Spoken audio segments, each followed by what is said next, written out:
Number 7, Elmer Gonzalez, Nesto. Nesto is escorted by his mother, Martha Gutierrez, his father, Hippolyto Sandoval, his brother, Noe, and sister, Jacqueline Rodriguez. After graduation, Nesto plans to go to trade school and become an electrician. Again, number 7, Nesto Gonzalez. Next up is number 8, Marcus Mounts. Marcus is escorted by his parents, Mary and Jared, along with his sister, Molly, brother Jacob, and sister-in-law Amber. After graduation, Marcus plans to become a chef, own his own fine dining restaurant, and get married and have a family to love and care for. Again, number 8, Marcus Mounts.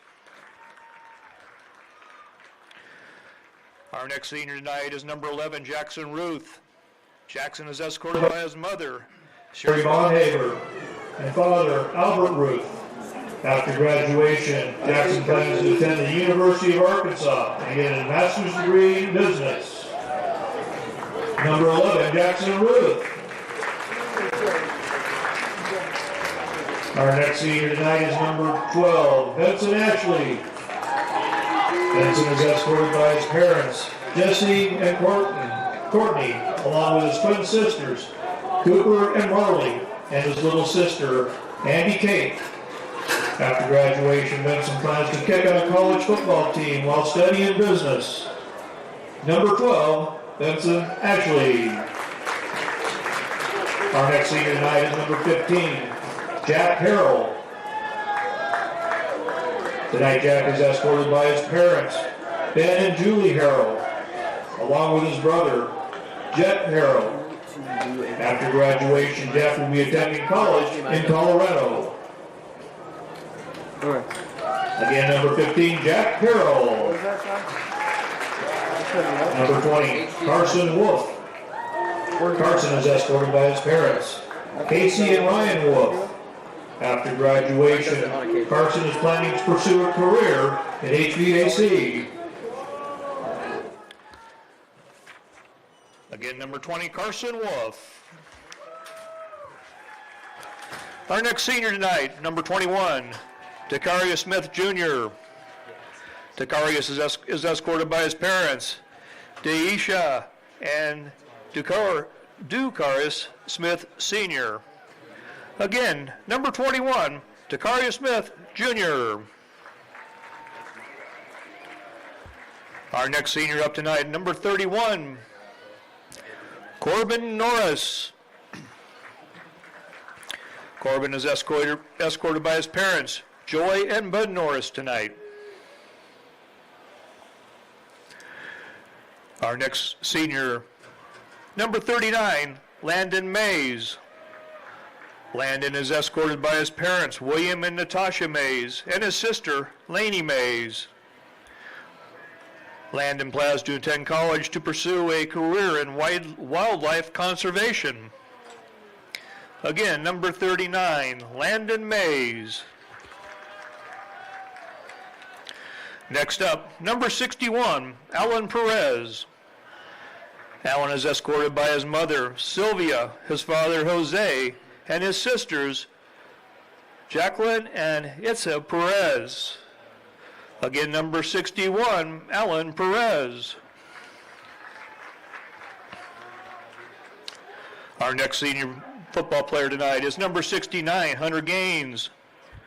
Hunter is escorted by his mother, Kimberly, and father, Lee Gaines.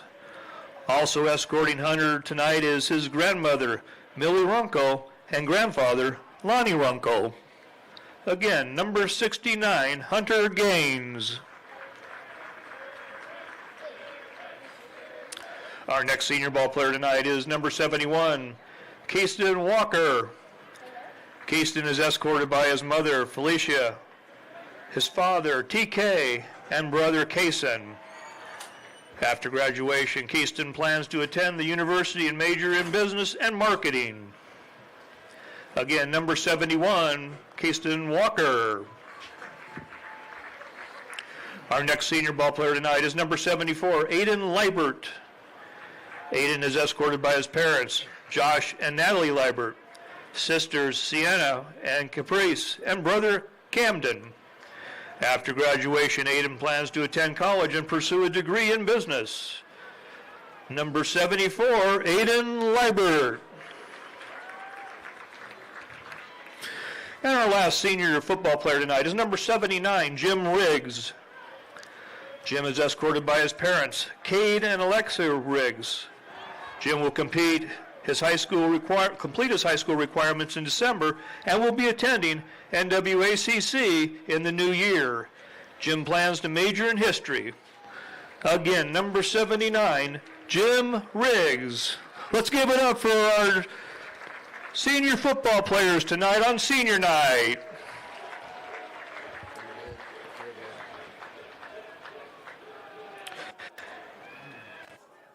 And now we'll shift gears here. We'll move to the Royals dance team. We have one senior tonight on the Royals dance team. Her name is April Alvarez. April is escorted tonight by her parents, Jose and Norma Alvarez, along with her siblings, Jose, Melanie, and Jessica. Again. Hold on, Gary, stop. He said stop.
Next up tonight for the Rogers Cheer senior team is Olivia Adams. Tonight Olivia is being escorted by her mother and stepdad, Tara and Russell Williams, dad and stepmom, Sean and Lauren Adams. After graduation, Olivia plans to attend college and major in business. Again, Olivia Adams. Our next senior cheer, Ainsley Biggs. Tonight, Ainsley is being escorted by her mother, Kara, her father, Brett, and sister, Hadley. After graduation, Ainsley plans to go into the nursing field and become a NICU nurse. Again, Ainsley Biggs.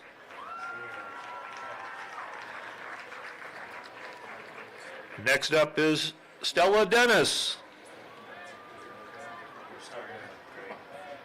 Tonight, Stella is being escorted by her mother, Susan, her father, Marty, and sisters, Emma and Lillian.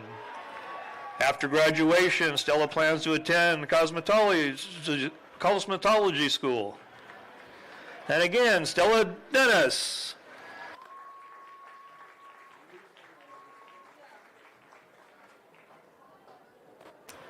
Next up, we have Tori Martindale. Tonight, Tori is being escorted by her mother, April, and sisters, Blakeman and Elisa. After graduation, Tori will attend the University of Arkansas to study criminology. Again, Tori Martindale. Agnew is the one standing right next to him. Okay, here you go. Start with Brooklyn. Announce Brooklyn real quick. Are you sure? Yes, he just. Next up, we have Brooklyn Agnew.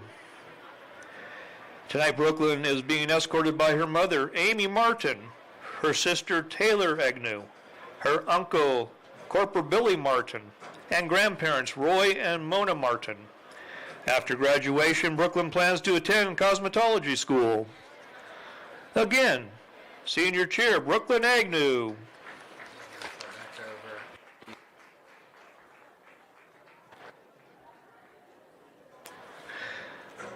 Next up is Erica McCormick. Tonight, Erica is being escorted by her mother, Tracy, her father, John, and grandmother, Alice Panter. After graduation, Erica plans to attend John Brown University to study psychology. Again, Eric McCormick.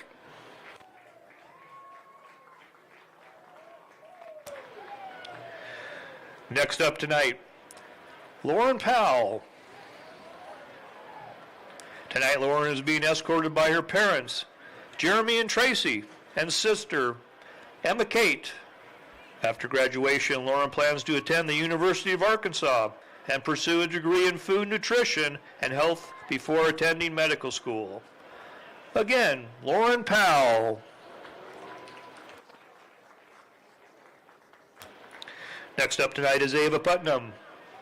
Tonight, Ava is being escorted by her mother, Amy Riley, and father, Tony Putnam. After graduation, Ava plans to attend Oklahoma State University. Again, Ava Putnam.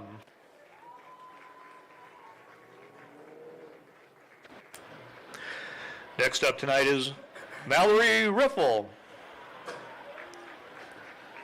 Tonight, Mallory is being escorted by her mother, Stephanie, her father, Jeremy, and sister, Greer.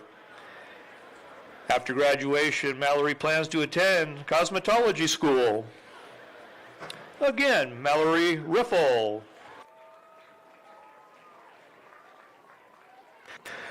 Next up is Ava Roth.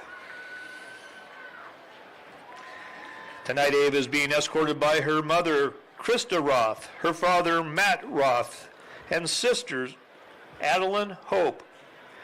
After graduation, Ava plans to attend the University of Arkansas and major in sales and marketing. Again, Ava Roth.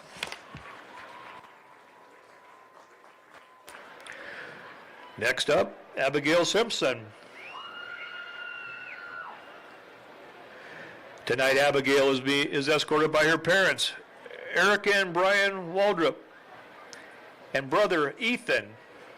After graduation, Abigail plans to attend the University of Arkansas to become a nurse anesthesiologist. Again, Abigail Simpson.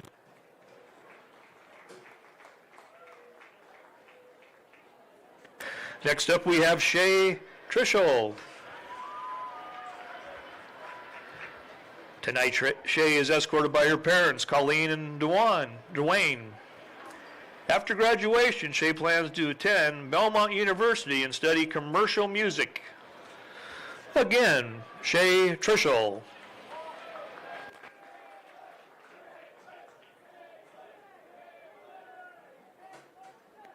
Next up tonight, Caitlin White. Tonight, Caitlin is escorted by her parents, Tanika and Damon White. After graduation, Caitlin plans to attend the University of Arkansas to pursue a nursing degree and to become an NICU nurse. Again, Caitlin White.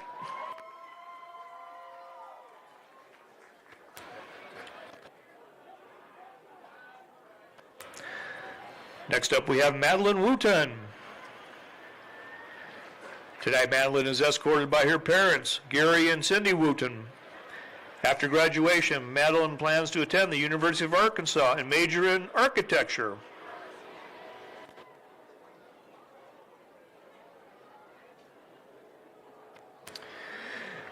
And our final senior dance,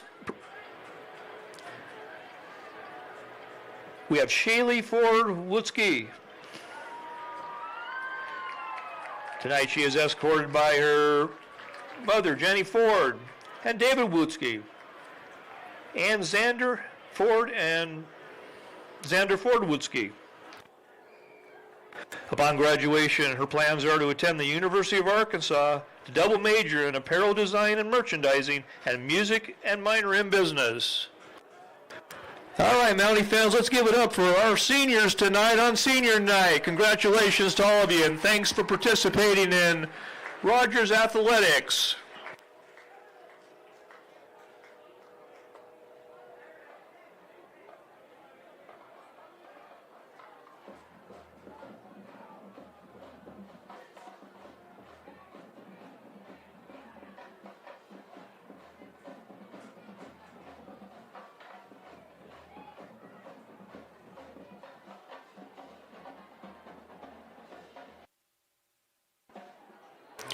And now we ask that you please stand, remove your hats for a moment of silence, followed by the Pledge of Allegiance and then the playing of our country's national anthem.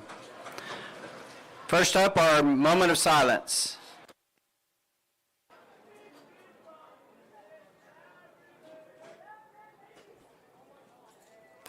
Thank you. And now our Pledge of Allegiance.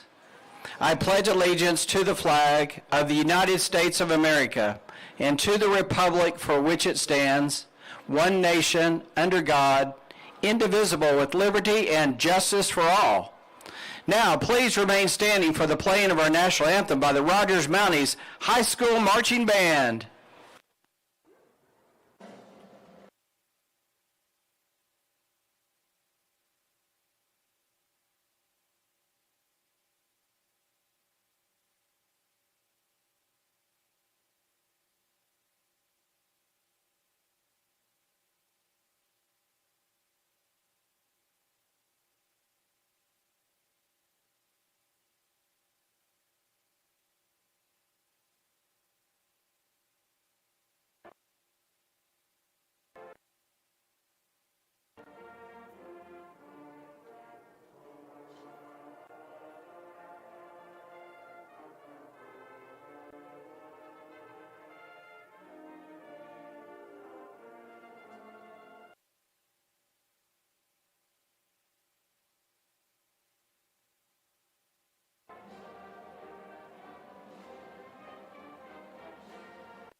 Next up, we'll have the Har-Ber Wildcats band play their school alma mater, followed by the Rogers alma mater.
And now for our starting lineups tonight. First with the Har-Ber Wildcats. We'll start on defense. At defensive end, number 97, Kobe White. At nose guard, number 74, Jaden Grayson. At defensive tackle, number 99, Kiwan Torre. At linebacker, number 24, Jake Adams. At linebacker, number 32, Landon Moss. At linebacker, number 6, Ben Quinian. At linebacker, number 87, Will Croft. At cornerback, number 21, Tony Berry. At strong safety, number 33, Grayson Nussbaum. At free safety, number 1, Vaughn Williams. At cornerback, number 12, Sion Wilson. On offense for the Har-Ber Wildcats. At receiver, number 80, Jack Gilder. At tackle, number 71, Joshua Hernandez. At guard, number 77, Colton Nelson. At center, number 50, Michael Luttrell. At guard, number 73, Wyatt Gardasher.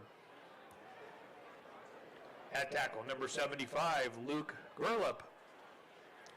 At receiver, number 5, Mark Pullen. At running back, number 9, Trayson Reith. At tight end, number 2, Lee Allen. At running back, number 29, Titus Kramer. And at quarterback, number 15, Evan Baker. The head coach for the Wildcats is Brent Eckley. And now the starting lineups for the Rogers Mounties on defense. At defensive end, number 30, Hunter Dickey. At nose guard, number 99, Braxton Williams. At defensive end, number 7, Nesto Gonzalez. At linebacker, number 28, Zion Brown. At linebacker, number 8, Marcus Mounts. At linebacker, number 26, Troy Chandler. At linebacker, number 31, Corbin Norris. At cornerback, number 19, LaShawn Gaucher. At safety, number 5, Christian Flores. At free safety, number 10, Zeke Parsons. And at cornerback, number 4, Cam Cunningham.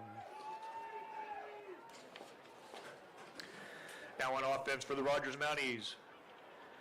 At receiver, number 2, Drayson Volk. At left tackle, number 74, Aiden Liebert. At left guard, number 78, Caden Larimore. At center, number 61, Alan Perez. At right guard, number 73, Grayson Cooper. At right tackle, number 71, Keaston Walker. At receiver, number 6, Cooper Daniel. At receiver, number 9, Aiden Eikenberry. At tight end and slot, number 14, Braxton Lindsay. At running back, number 15, Jack Harrell. And at quarterback, number 1, Jeff Regan. The head coach for the Rogers Mounties is Chad Harbison.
Welcome to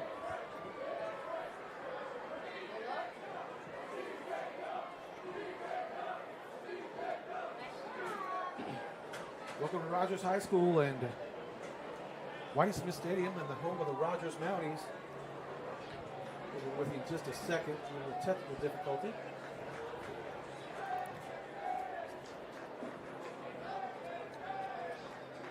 Today, Rogers Mounties have an honorary captain out there walking out of the field with our athletic director, Ronnie Gill. Our honorary captain tonight is Dr. Tom Woodruff. Ladies and gentlemen, accompanying the captain this evening is living legend himself, Dr. Tom Woodruff. Okay. Dr. Woodruff is currently... Are we live? I think we're live. Here we are. We're live. Sounds funny, but Can you hear yourself? I can't hear myself. All right, you guys bear with us. We're going to get this squared away here shortly before kickoff. All right, but we are live. I don't know if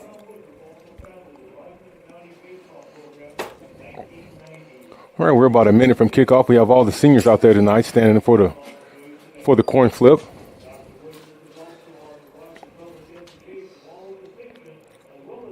it's that's a little better. Yeah.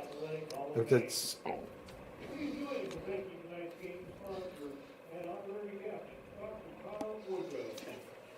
okay. Hopefully, That's a little better. it's a little better. It's a lot better. There we go. All right, we're live. There we here. go. We're live. Sometimes, hey, adjust and overcome. Like That's we right. ask our football players to do, we have to do the same here in the box That's sometimes. exactly right. We're just so happy to be here. Happy you guys have joined us tonight here at Rogers Stadium and Whitey Smith Stadium at Rogers High School for a meeting between the Rogers Mounties that are 3-2 in conference versus the Har-Ber Wildcats, who are 2-3 in conference. They're led by Brett Eckley in his second season here at Har-Ber. He is 4-15 over those 2 seasons, and Chad Harbison is 31-11 in those seasons in his 5th season here at Rogers. This is the 18th meeting of these 2 schools. Har-Ber leads the series 10-7. Har-Ber's first season was 2006. That was our state championship run in 2006. And since then, it's been about an even split here. I'm glad to have you here. I'm Dave Regan. I'm with Steve Hookfin, Coach Steve Hookfin. And Steve, you got any thoughts on tonight? And we'll talk about last week as well. But you got any thoughts on tonight and what you expect here for tonight? Yeah, well, for one, it's a very important game tonight. As you look at the conference standings, it's very close. And we're going to talk about a few keys for the night. One thing we want to talk about is no hangover from the previous week. We know at one point it was a very competitive ball game last week, and second half, Bentonville kind of took over. So we want no hangover from that game at all. A very important game tonight with conference standings that loom ahead of us. Also, play clean. Limit some of the turnovers. Let's make sure we tackle well in space. We've talked about that over and over again as we've been throughout the season. Me, myself, I'm looking for a dominant performance. Yeah. Playoffs right around the corner. Mm-hmm. I think tonight we should hit on all cylinders and look like a team that's ready to compete in the playoffs.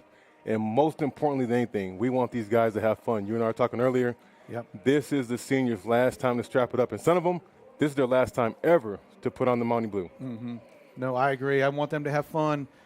And here come your Mounties on senior night, on a beautiful night, the day after Halloween. It actually could not be a better evening for fall football. It's a little bit cooler tonight. It's fantastic weather. It's been great all day. We had some rain this week, thank goodness. We're grateful for that. The Mounties won the flip, so the Mounties will receive. They choose to receive instead of deferring tonight. They want the ball. The Heritage is given up a lot of points over the season, averaging 42 points given up on defense throughout the season. So maybe that's what Coach Harbison is thinking, Coach. Yeah, it looks like they have a lot of their talent is on offense. I think they score a number of points, but their defense, gives up a number of points as well. That's right. But as you know, they're 2-3 in conference. I believe we're 3-2 in conference. So I expect them to play mighty hard tonight because they have the chance to move their seeding with the win tonight. Yeah, there are a lot of playoff implications tonight, and the Mounties look to secure the 3 seed, which would be one of their highest seeds they've had. There's our 7A West standings. The Mounties would be they're 3-2. Springdale says 3-1, but we would overtake them if they're playing Bentonville tonight. So that would be a tough challenge for Springdale. So if we overtake them, then we would be the 3 seed going into the final game of the season. Because we had the head-to-head against them. That's true. That's true. Yeah, this Har-Ber offense, they do score a lot of points. They average 35 points a game. So they do score a lot of points. Back deep is LeSean Gaucher and Cam Cunningham. And Jagger Blockberger standing on the 20 as well. They usually have this funny kickoff formation, a little pooch kick. It's going to come down to Aiden Eikenberry. Takes it up the middle, searching for some room. Nice return. Really good return. Great field position for the Mounties. Going to start on the 40-yard line. Here comes the Mountie offense. I tell you what, the Mounties look very, very good that first half last week against Bentonville. If we can find that form again, I think it's going to be a very good game for them offensively with a lot of yards. Henry Frazier on the line, along with Aiden Libert, Alan Perez, Grayson Cooper, and Keyston Walker are your linemen tonight for the Mounties. They're going to start on the 40-yard line. Looks like that's Jack Harrell back there with Jeff Regan. Braxton Lindsay, who had an incredible game last week, goes in motion there. Going to go empty set again. They look left. Jeff is going to go quarterback keep, and it goes to the left. I'm like, blow the whistle. Blow it dead. They blew it dead rather late. Oh, there's a flag on the other side, and it's offsides against Har-Ber. So well, lucky for Har-Ber, I'll tell you that, because that opened up, and Jeff was about to hit that second gear we've all seen a number of times this year. Yeah. Jeff had 28 carries and 267 yards against Bentonville last week. And they gain 5 yards on that foul, and so it's going to be 1st and 5. The 46 to give it to Jack Harrell. Cuts up back in the middle. Wow, pushes the pile forward and gets a first down for the Mounties. Good strong run there by Jack. I like the way he gets his pass north and south. There's no wasted movement in him. That was efficient, and that's one of the things we're talking about tonight is hopefully they're efficient. They stay on point. Want to stay away from turnovers. Cooper Day to the near side. Looks like it's going to be a quarterback keep all the way. Jeff bounces, trying to find to the right able side. To turn the corner. Turns the corner. Turns around. Gets it all the way to the 30-yard line. A gain of about 12 yards, maybe more, 15. That little spin move there on the sideline, instead of going out of bounds, got him about 4 or 5 more extra yards there. Yeah. Great little carry by the quarterback. Jeff has rushed for 955 yards this season. 1st and 10. Going to give it to Jet Harrell. I almost called him Jet, his little brother. He is down for a gain of 3. I think it'd be safe to say we may see Jeff go over 1,000 yards tonight. All he needs is 45. Yep. He may do that in one run. That's right. Going for a bunch set here. That's Braxton, Cooper, and Drayson Vogt. Eikenberry to the far side. Look at it to Jack Harrell again. Finds a crease, and he's up the middle. 10-5. Touchdown, Mounties. Mounties get on the board. 10:47 left to go in the first quarter and strike quickly. Very good drive. Very impressive drive right there for the Rogers Mounties to open up first half of play. Jack Harrell took that thing, found a crease, knew what to do with it once he got in the green grass. Easy touchdown for Jack Harrell. Looked really strong on that carry. Benson Ashley set the kick.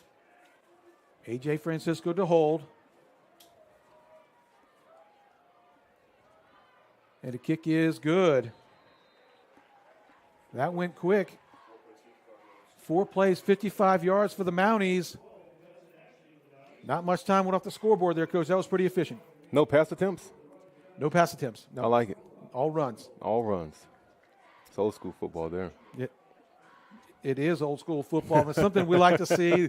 The Mounties have been really good at rushing the football this season. And there's a replay. There's a replay of Jack's run. I mean, it's a big hole in there. Good speed to outrun the secondary and get in the end zone. Yeah. Great job for Jack there on senior night to score a touchdown. Yeah, I noticed I complimented those, introduced the linemen there. Aiden Libert, Alan Perez, Grayson Cooper are the interior, and Henry Frazier and Keyston Walker are the tackles out there who made that big hole for Jack to go through. Not much wind tonight looking at the American flag.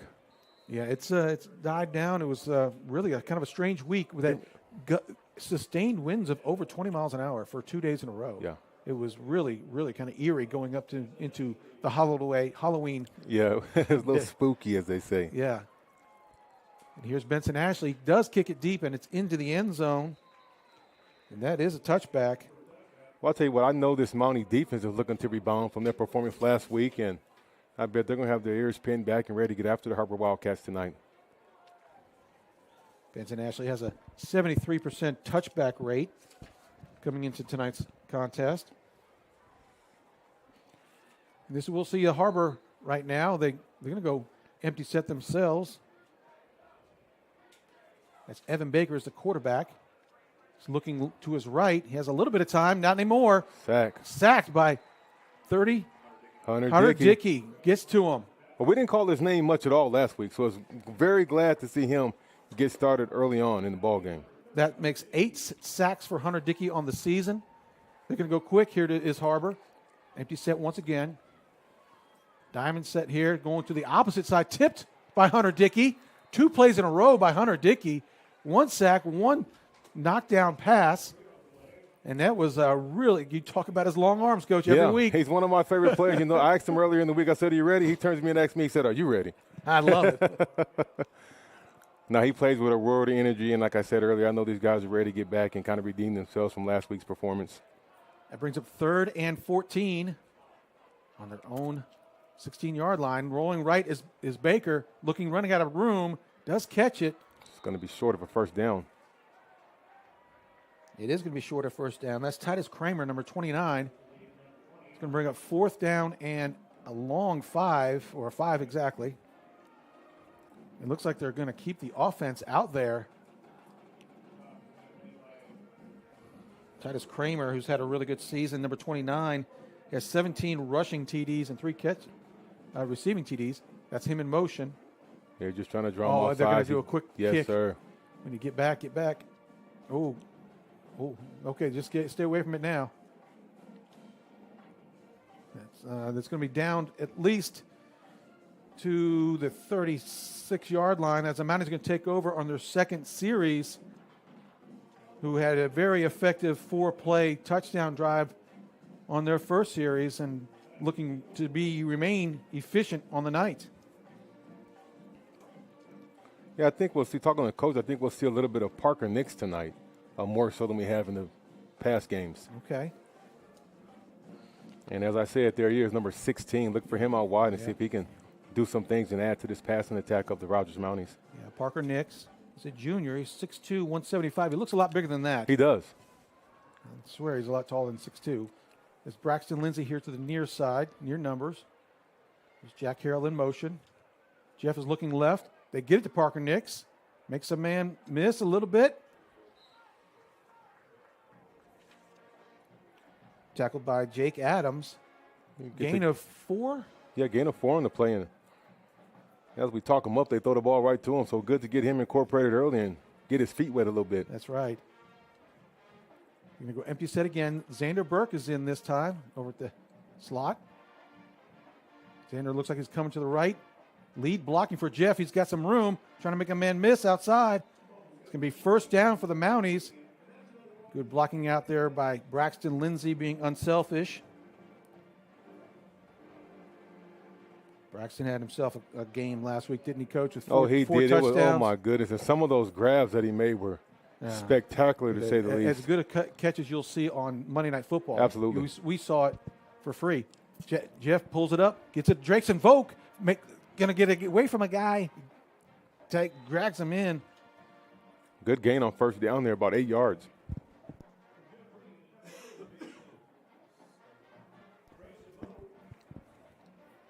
Drayson with a good gain. Almost got away from that defender. Yes. Try to get some more room. Braxton is talking to Parker Nix. Jeff is looking over here to incomplete. I don't know if that was to. For Drayson or Parker, it was kind of in between there. Yeah, I think Coach Harbison is talking to Jeff. Ride that and run it. Yeah. Yeah, that's not a pass play right there. There's the way the defensive backs were defending that. Well, they have a couple option plays where they'll have the offensive line and they'll have a run scheme. But depending on where that overhang defender is, Jeff also has the option to pass that ball as well. And we'll see that a number of times tonight. 3rd and 3 on the incompletion. Jeff gives it to Jack. Jack finds some room, poking through there. Hangs on to the football. A nice carry. There is a flag. There's a flag on the field on the 40-yard line. And it's in the area of holding.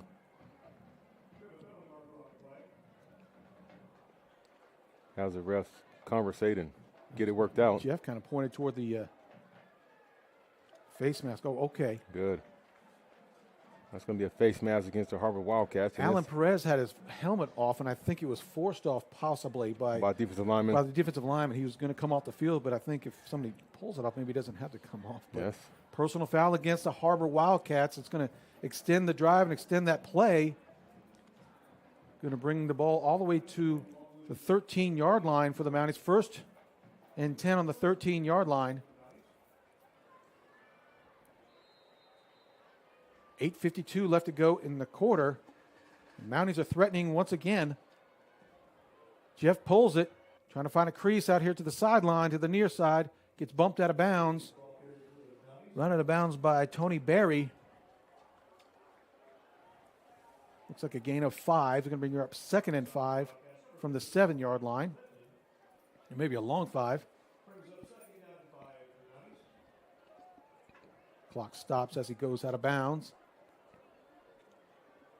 This is usually where the Mounties like to take their shots into the end zone with a pass. They're going to keep it on the ground. Jack Harrell. Oh, my goodness, Jack Harrell. There. Touchdown again. 2nd touchdown of the night for Jack Harrell. What a strong run for the senior, number 15, Jack Harrell, as he pounds it into the end zone. That's his 4th touchdown of the season, 2 tonight. Yeah, Jack runs with incredible pad level. You see him lower his pads there to get through those 2 defenders and plow his way into the end zone. Really happy for the senior. Been unselfish this season. And he's waited a long time for this opportunity. He's really had has. a number of injuries, and he's just stuck with it, done his rehab, and great to see it pay off tonight with these 2 early touchdowns by Jack.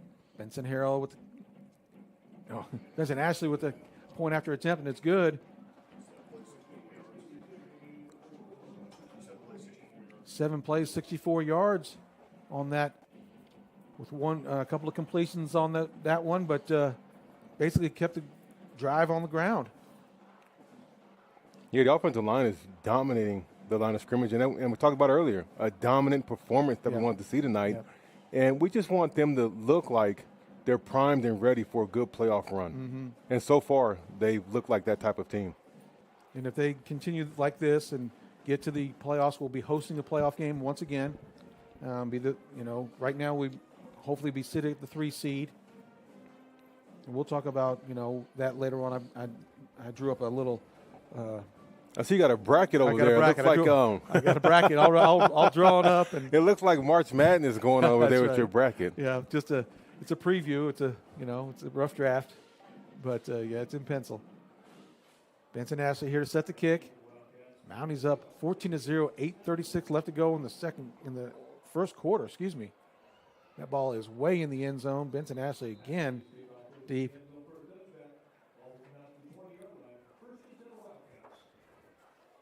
Yeah, the Mounties are looking sharp right now. One of the keys also is win first down. And we've done that. Yeah, our first down has been 5.69 yards per play on first down throughout the season. That's really effective. That's a great average there. Looks like they're going to give it a Kramer up the middle on the fake reverse. And he's stuffed. Yes, by a host of Mounties. I think Nesto Gonzalez was the first there for the Mounties. Looks like Kyrie Bonneville is also checked in at the nose guard position. Baker keeps it. He's rolling to his left. He's looking short. No, he's going to keep it this time. He pumps it and does get a first down all the way to the 35-yard line. Nice little pump fake by Baker. He got the corner there, or at least sealed off the end for the first down for the Wildcats. Trips to the far side. Looking left, throws right now. Oh, it's stuffed. Who is that? Oh, my goodness. Nesto. No, that's Gerardo Guzman. Gerardo Guzman. Sophomore, Gerardo Guzman with a really intelligent play and just jumped that route there in the backfield. And that's what the coaches say a lot about Gerard. He's going to do his job. He's going to be where he's supposed to be, and he's super aggressive.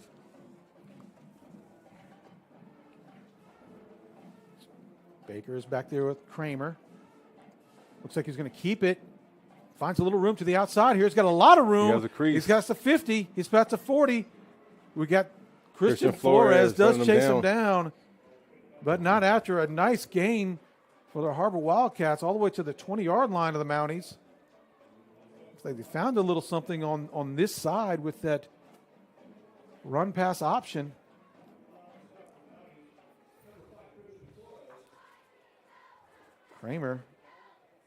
Baker has 1,285 yards passing and almost 500. Now he has over 500 yards rushing this year, so he's having a really good season. Quarterback this time gives it to Kramer. Looks like he's been bottled up. Hunter Dickey once again. Man, he's all over the place tonight.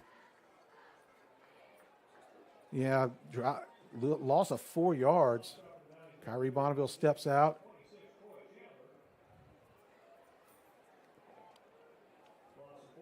Last of 4. 2nd and 14. Looks like the quarterback keep has been working for Har-Ber. Looks to the left. That's going to be a double pass. He's passed it backwards. It's going to be another pass. That's going to be touchdown. Touchdown Har-Ber Wildcats. You can kind of see it up here a little easier, Coach. Yeah. Where he was a backward pass. So Har-Ber You can Wildcats. see it develop. Yeah.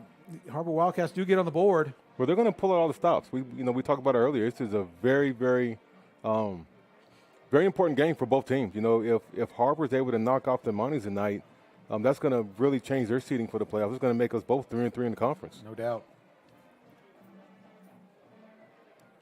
Oh, it was a little mixed up there on the blocking scheme. I thought it was going to be a fake at first, the way that blocker came over, and it's in the point after is no good. So the Mounties are up 14-6. Yeah, the scoreboard says 7. They need to go ahead and subtract one of those points. Yeah, with 6:46 left to go. Yeah, it wasn't too long ago. This Har-Ber Wildcat team, they were competing for state championships 10 years ago. And Coach Wood was doing a tremendous job with this team. Yeah, Coach Wood, he's now one of the athletic directors over there now, and does a really good job. And this is a prideful team, and a great program that since they started in 2006, they started with a bang. Really, yeah, very rich tradition. They had some very good players. When I was at Heritage, they were loaded. They were loaded. They were a power rush team. Mm-hmm. There used to be just kind of, pin and pull. Yeah. And type of downhill. Very good backs, big backs. Mm-hmm. That had good size and good speed on them. And they were always I don't want to say a treat, but tell you what, you knew they were coming. Yeah.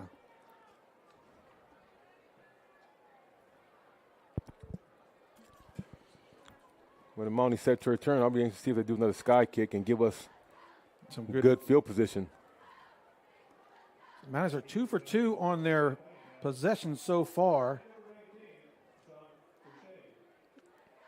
And the Har-Ber Wildcats have this interesting kickoff formation, and it is another pooch kick. Looks like it's going to drop it goes out of bounds, though. So the Mounties are going to get the ball at the 35-yard line. 35-yard line, yes, sir. So another good field position for the Mounties.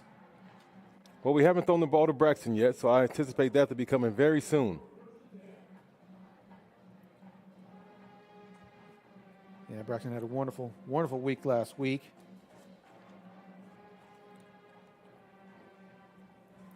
Braxton has 9 TDs on the season receiving.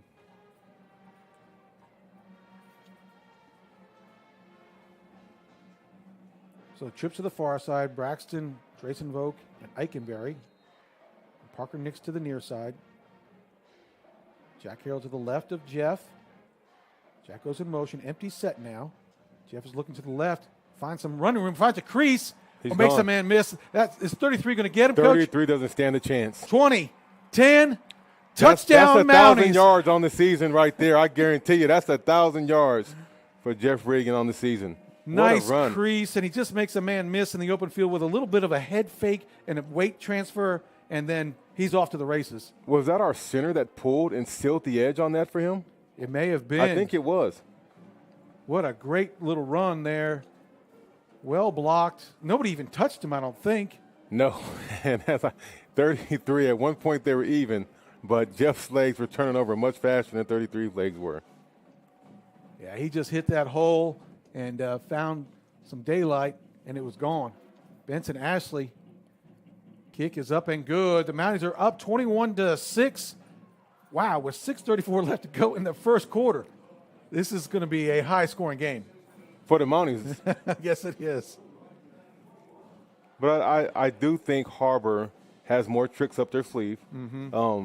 I think they're going to have those work in order to stay in the game with Rogers tonight. I think we're just too much. Here comes a replay of that last touchdown by Regan. 73. 73. Good cut there, and again, he just turns him on. And yeah, 33 didn't stand a chance. Yeah. But I like his effort. Yeah, it was Grayson Cooper who came out there and sealed the edge there. Sealed the edge. Jeff has that, how the receivers and running backs have that catapult. Catapult. See how many steps they run. And Yep. He almost got to 21 miles an hour last week. That's impressive. 20.9 or something like that, and tracked it. He almost ran 5 miles. Last week's game. Almost 5 miles. Well, the technology that we have nowadays to track that is amazing. Yeah, in my opinion. I know, and it really is. It's really amazing. Here's Benson Ashley with the onside kick. It's going to come to Drayson Vogt. Oh my goodness. Drayson Vogt, the onside kick specialist. What a kick and what patience by Drayson to just stand there and be still until that ball crossed 10 yards and then recover it. It looked like he was waiting for a knuckleball to come into him as a catcher. Yeah. Just like waiting for it to stop moving, and I'll catch it when it gets to me. Oh, good job by Drayson Vogt just to be patient and keep his feet in bounds, too. Here's a replay. Here's a replay there, and it was, man. Well executed, too. Watch Benson here. Look at Drayson sit there. Number 2. Oh, and keeps his feet in bounds. That's nice. I think he had 4 last year. It was really incredible. So the Mounties take over on the Har-Ber Wildcat 49-yard line. Twins to the far side. Braxton in his tight end. They're going to give it to Jack Harrell. He's going to pick his way through there. Nice gain. Close to 4 yards, it looks like. Maybe a. Nice gain by him. Brought down by Quan Torrey. Looks like another, and also, I don't have the number for him. Jaden Grayson for the Wildcats. Jeff is back there looking left. Throws it long.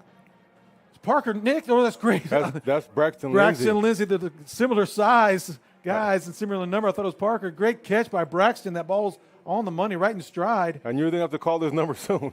That's right. First down for the Mounties. Again, here's a replay of that, coach, and I mean he dropped that thing right in the bucket, right in stride between 2 defenders. Wow. Great pass. Yeah, Braxton was like, "That's mine." So the Mounties have 1st and 10 on their 12-yard line. Braxton is going in motion. Jack is next to Jeff. Looks like they're going to give it to Jack. Going to find some room there. Fighting hard. He is fighting hard. Good blocking as well. Good 5-yard gain there on first down.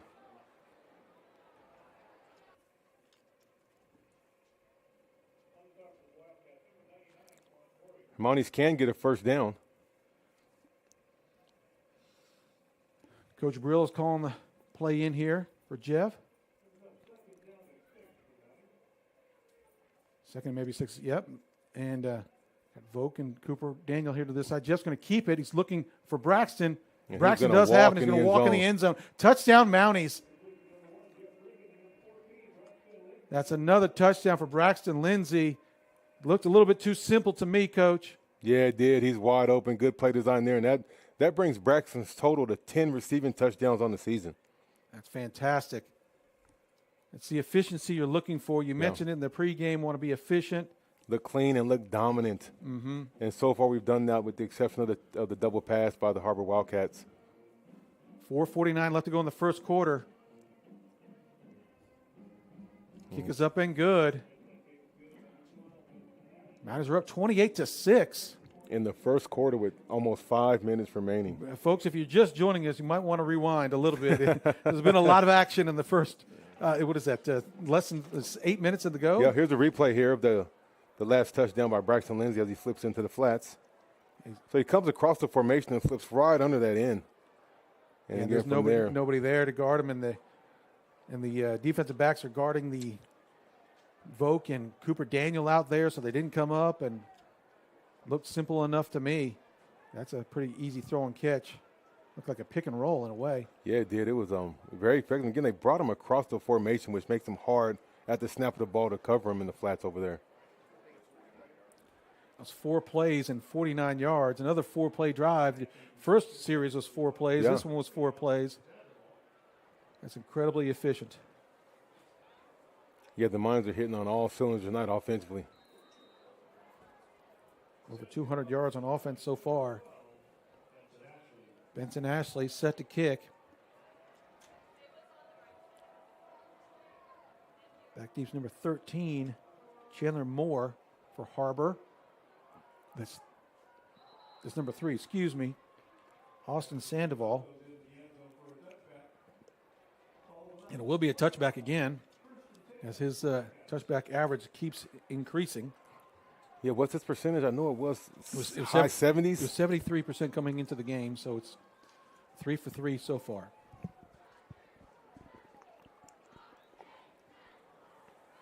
So Har-Ber takes over on their own 20-yard line, their 3rd series. Baker pulls it. He's looking over the middle. Got a man deep. Got it behind the defense. Caught by Tate Beam, and they drag him down on the Mountie 39-yard line. Somehow snuck behind the defense and brought down by Cam Cunningham. Yeah, big play there by the Har-Ber offense on first down. They score a lot of points a game. They do, 35 points a game. Yeah, I know they give up a lot, but they know how to throw and catch. Do a very good job of that. Baker's going to the right, QB keep all the way. Finds a little bit of room. He's going to be close to a first down. He's going to be around it. Takes out the chain gang a little bit and see where they mark it. Yeah, 32-yard line. It's a 7-yard gain. The chain gang is trying to figure it out.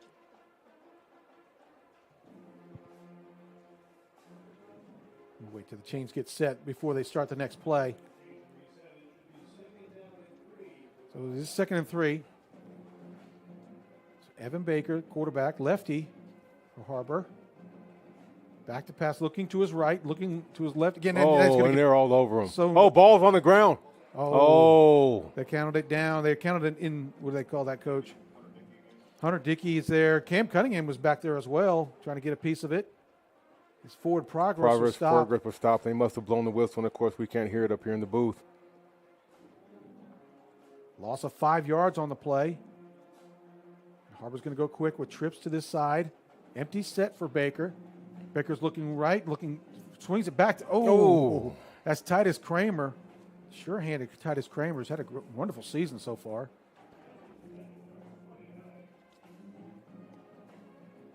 Titus Kramer has. It's going to bring up a 4th and 8 for the Har-Ber Wildcats from the Mounties 37-yard line. Defensive backfield is Zeke Parsons and Christian Flores, along with LeSean Gaucher and Cam Cunningham. It's like Cohen Chalmers and Troy Chandler back there at the linebackers. Braxton Lindsay has his ears peeled back right now. He's looking to go get him a sack. Rolling left, throws left, out of play there. Incomplete as the Mounties take over on downs. And they will take over on their own 37-yard line. Good stop there by the Mounties defense. That sack was very important and vital for that series there. Yeah, after the big first play pass that they had, I thought they were going to maybe get some points out of there. But great job by the Mounties defense to hold them out.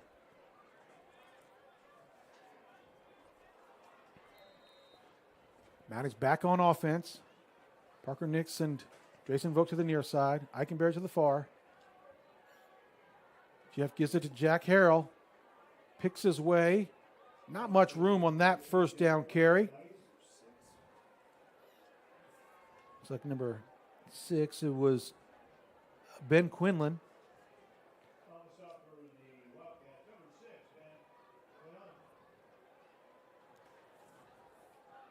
'74 is out there. Jaden Grayson as well for the Har-Ber Wildcats. Going to bring up 2nd and 9. Empty set. Twins to the near side. Oh, Jeff gathers it. Finds some space. Throws it incomplete. But yeah, great job just to save the bad snap. We had one of those last week that cost us about 21 yards, if I'm not mistaken. That's right. That was a big play in the ball game. Yeah, pivotal because we had a chance to score and bring it to within a competitive ball game when that happened. Good to see that he at least caught it and got rid of it, and no loss of down there. I think this is the first 3rd and long the Mounties have had tonight. 3rd and 9. Trip to the near side. Jeff is looking right. He's got some room. Rolling right. Rolls back to his left. He may try to find some room around the edge. Oh, my goodness. Oh. Keeps his feet. Oh, he's going to have enough for a first down. Oh, my goodness. Kept his feet. I thought he was going to go out of bounds, short of it for 4 yards. What a run. He broke 2 tackles there to get that first down.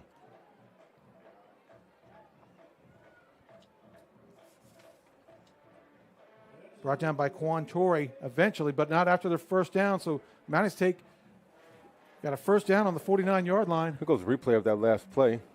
Well, we better hurry. We're looking live here. Pass is caught by Drayson Volk, who finds some room there. Oh, Drayson Volk splits the defender. Brought down to the 17-yard line. Another big game by the Mounties. Really good game by the Mounties. Drayson Volk catches it on a little hitch pass, about a 5-yard hitch.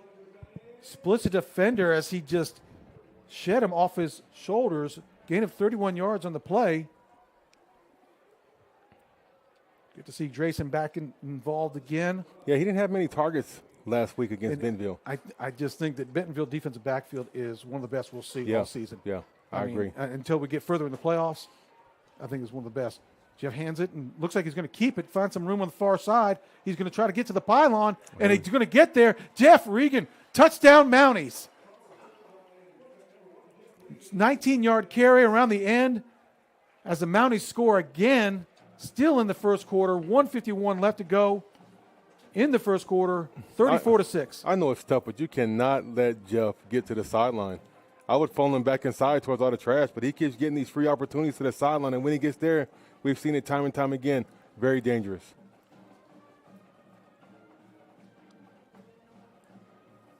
Mounties up 34-6.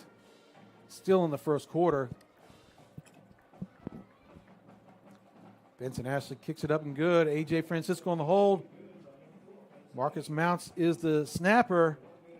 So Mounties are making it look easy right now. They really are. Again, they're playing very clean. They're playing very efficient. Again, here's a replay of that last touchdown run by Jeff Regan. He just gets to the edge there, and the cornerback follows that receiver inside.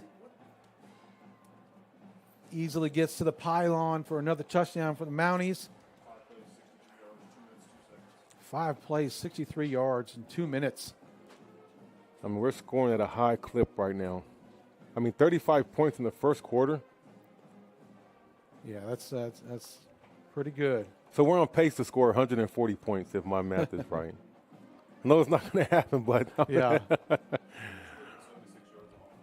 Wow, 276 yards of offense so far in the first quarter. That's got to be something. I mean, yeah. I don't even want to attempt to do the math there, but we're heading towards a very, very big amount of yardage for tonight's ball game. They're going to go with the onside kick again. Oh. Number 80. He did a really good job there. That's Jack Gilder, the junior wide receiver, of just getting the ball, protecting his body, and getting it to the ground. Good job by Jack. Yeah, he scooped that up like a shortstop out there. Mm-hmm. Har-Ber Wildcat offense to come out. I'm telling you, I feel like we're going to see some more trickery here soon. Mm-hmm. They're on the 48-yard line, their own 48. They've been successful throwing it downfield a little bit. They've been successful with quarterback run also. Mm-hmm. Baker back there. Titus Kramer with him. He's rolling to his right. Throws right. It is caught. LeSean Gaucher is there to run him out of bounds. That's Lee Allen, number 2. Lee Allen has 3 TDs on the season. He's caught 760 yards in this season so far. Pretty good receiver there, number 2. Baker gets it, gives it to Titus Kramer. Picks his way for a couple on first down. Gets his 3 yards. Going to get inside the 40-yard line. And Har-Ber Wildcats going to no-huddle offense, lining up rather quickly. Give it on the jet sweep. Jet sweep. See if he's got some room out to the outside. Good tackle there by Christian Flores. Yeah, Cam Cunningham and Christian Flores are out there to run him out of bounds, but not after he gains 4 yards, and he's inside the 35-yard line, or at the 35 now. Bring up 3rd and long 4. Kramer is back there with Baker. Going to go in motion. He looks like he's going to be quarterback keep all the way. Cuts back a little bit. Look like he's going to try to fight for the first down, maybe just a hair short. They may bring the chains out and measure this one. He's very close to a first down. They are moving the chains. Yeah, he's calling it. So Christian Flores, maybe Zeke Parsons down there. A couple other Mounties on the tackle. So it is a first down for the Har-Ber Wildcats. 55 seconds left to go in the quarter.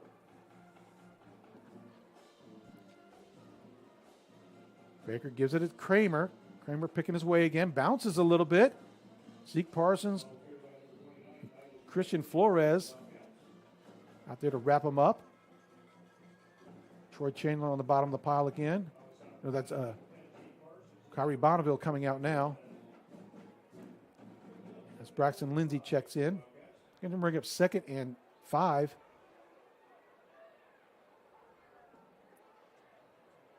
Baker rolling right. Looks like a quarterback run all the way. Strung out. Gerardo Guzman was out there. Good job by defense stringing that out and not allowing him to grab the seam or hit the perimeter. Yeah, did you see that was Hunter Dickey who funneled him back inside. Yeah, he got good penetration out there on the perimeter from his defensive end position. 3rd and 4. Looks like it's going to be end of the quarter. So that's the first quarter for the Mounties. Up 35-6. Man, it's just a dominating performance right now. So we'll be right back after this.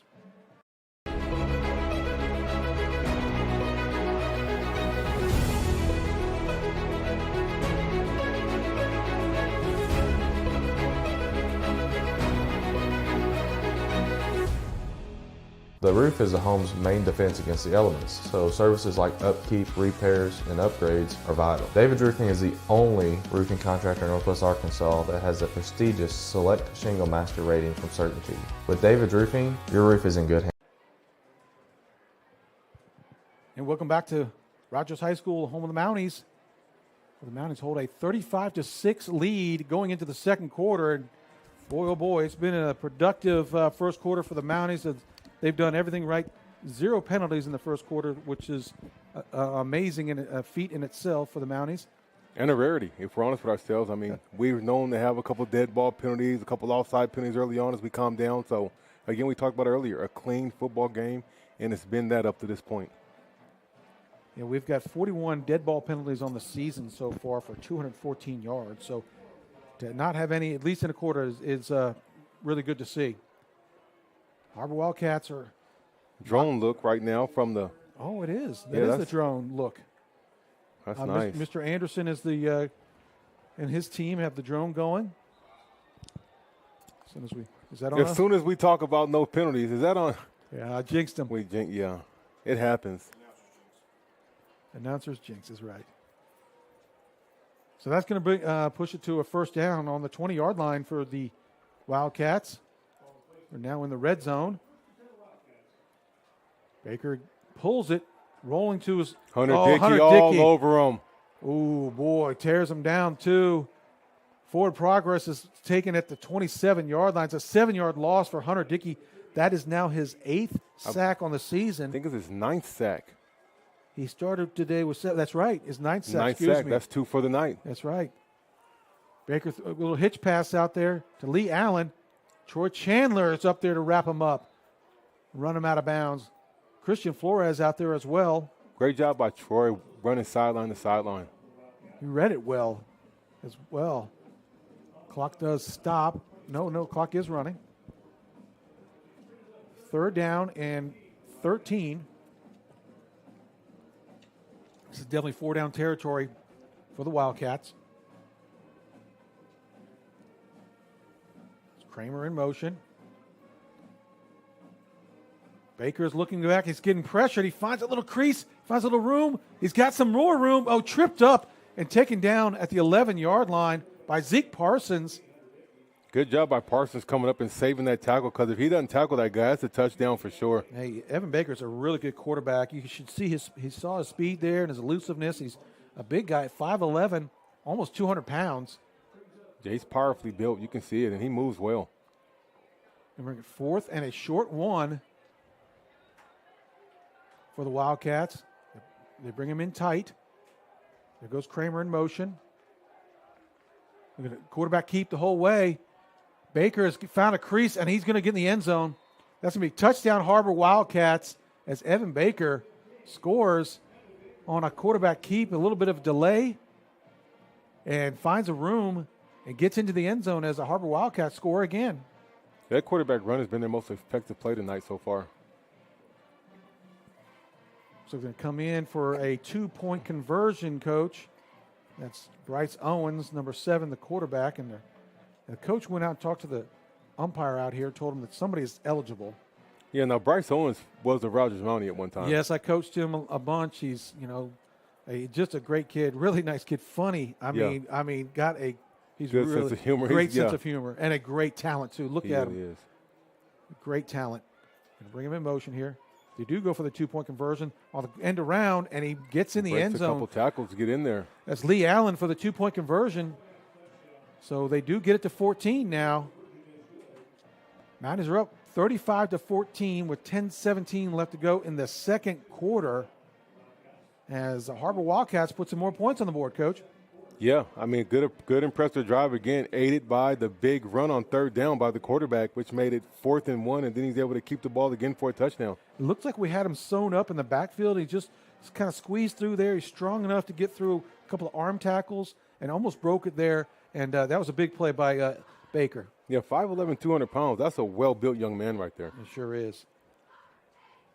They did have some success early on in the game with a pass that got behind our defensive backs. One of the things I looked up, coaches, in the 2 losses we had, Fayetteville had touchdown passes of 65 yards, 70 yards, and 28 yards. Big plays. And then Bentonville had pass plays of 57, 55, and 33. And if you take those out of context, take those out, we're undefeated. Yeah, it's a different ball game. It's totally different. And so I'd like to see our defensive backs go ahead and make sure we keep everything in front of us tonight. No long plays, No. Make him go the whole way. If the quarterback has to run it in, the quarterback runs it in. Make them work for it. That's right. Cam Cunningham gets the ball. He's on the 25-yard line. Come to the left side. Oh, ball's on the ground. Oh my goodness, he fumbles and Har-Ber does recover.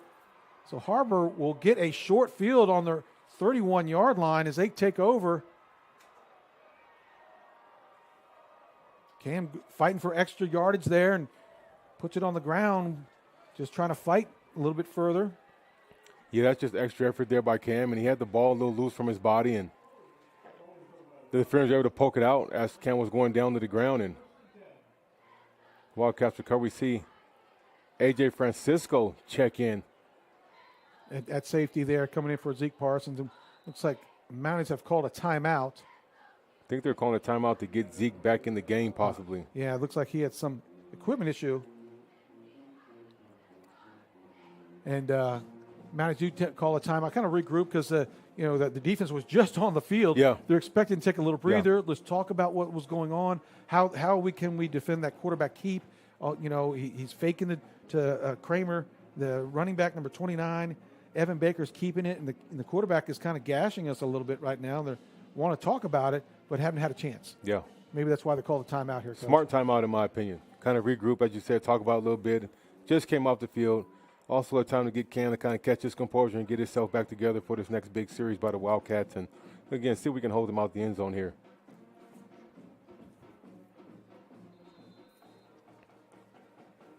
Yeah, and it was a short kick, so I don't know if did they move Cam up or did he swap positions with someone, being that they've been kicking the ball short tonight? He just moved up to himself and able to catch it up on the 20-yard line. So the Har-Ber Wildcats come out on first down on the Mounties 31-yard line with a short field. Baker is back in the backfield by himself, empty backfield, trips to the far side. Bring a man in motion. Baker rolls left, looking, throwing, and that's way over everybody's head. I'll tell you what, that's great coverage by LaShawn Gaucher. That kid ran a double move. He ran an out and up. And they hit us a couple of times on that speed out when he sprints out, but good job by LaShawn staying with them and looking for the ball when the receiver looked. Much better than we did last week, so good job by LaShawn and the coaching staff correcting some of those mistakes from last week. Yeah, I'd like to see those defensive backs with their eyes at the quarterback when he's releasing the ball. That way we can break on it easier and we can have an idea where that ball is going to be and get us an interception. Empty backfield for Baker.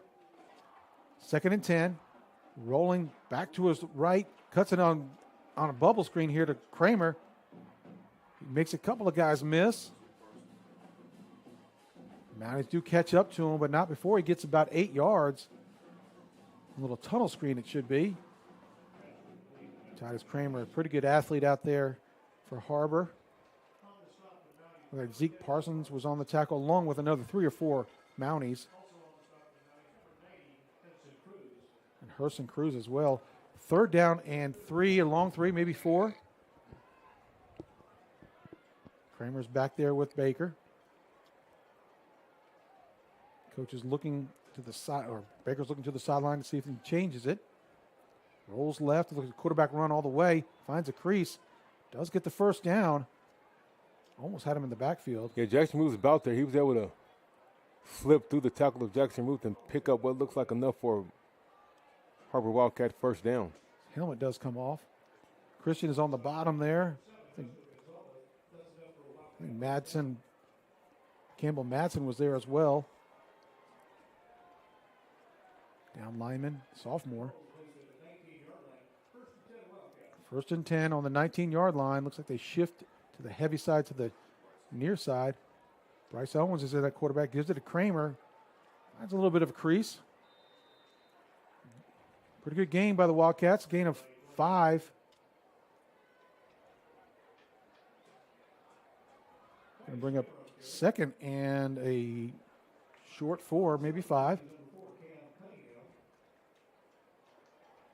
On the 13.5-yard line. Going to go quick, sprinting out here to the trips. They got one of the linemen out here as well. Empty backfield for Baker. Looks to his other side. Wrapped up. That's Trayson Reith.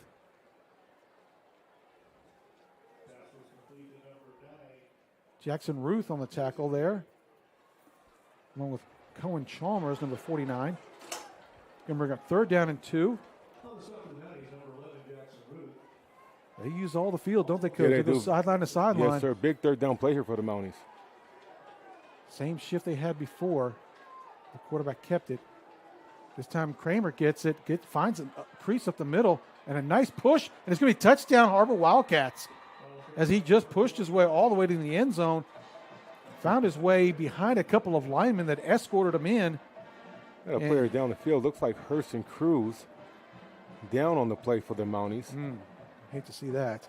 Yeah, he's the guy that's been playing tremendous for us on the defensive front. Started a few games, definitely heavy in our rotation. But the Wildcats have made a game of this. It looked like we were going to run away with it. But the last couple series, the Wildcats have done just enough to make a game of it. They were a kick away from making this a 2-score game. Yeah, it was 35-6 a moment ago, and it feels like, and with 8:10 left to go in the second quarter, 35-20 pending the extra point. Hurson Cruz looks like he's walking off in his own power, Coach. That's always good to see. Yeah, I know he's recovering from an ankle injury from 3 weeks ago, and sometimes those things get re-aggravated. But hopefully they can tape him up and get him back out there because we're going to need him in that rotation as the night progresses. Wildcats look like they're going for the 1 point. Waiting for the player to get off the field safely, and now they're all set. Holding kick is good. So the score now is 35-21. 5 plays, 63 yards for the Wildcats as they. Impressive drive It there really by the was. Wildcats. It was. I was impressed. I mean, very efficient. The quarterback run, I think, is what's really gotten them going because now our linebackers are kind of a little slower on the trigger, knowing that he can pull in and run. And if we're honest with ourselves, that's one thing that's given us problems is a mobile quarterback. Even going back to Muskogee early in the season, if the quarterback can run, it's giving us some problems. So hopefully we can correct that and really bottle him up. The quarterback from Muskogee was a big guy too, a lefty. Ironically, he was a lefty also. Yes. And and could run and would find those creases on those, up the middle. And any quarterback that can run at the high school level is always going to be a very difficult task for any defensive coordinator. The Har-Ber we talked about at the opening. We talked in the opening monologue here, but they score 35 points a game. I mean, they are good at putting points on the board. Yes. We just missed a beautiful drone coverage from over the top and great background here of a Mountie Stadium and a lovely night tonight for some football. Onside kick. Looks like that. Like Christian Flores went up and got it in. Yeah, defensive back Christian Flores went and got that ball. Did a great job of getting it, protecting it. Now the Mounties are going to have fantastic field position on their own 48-yard line.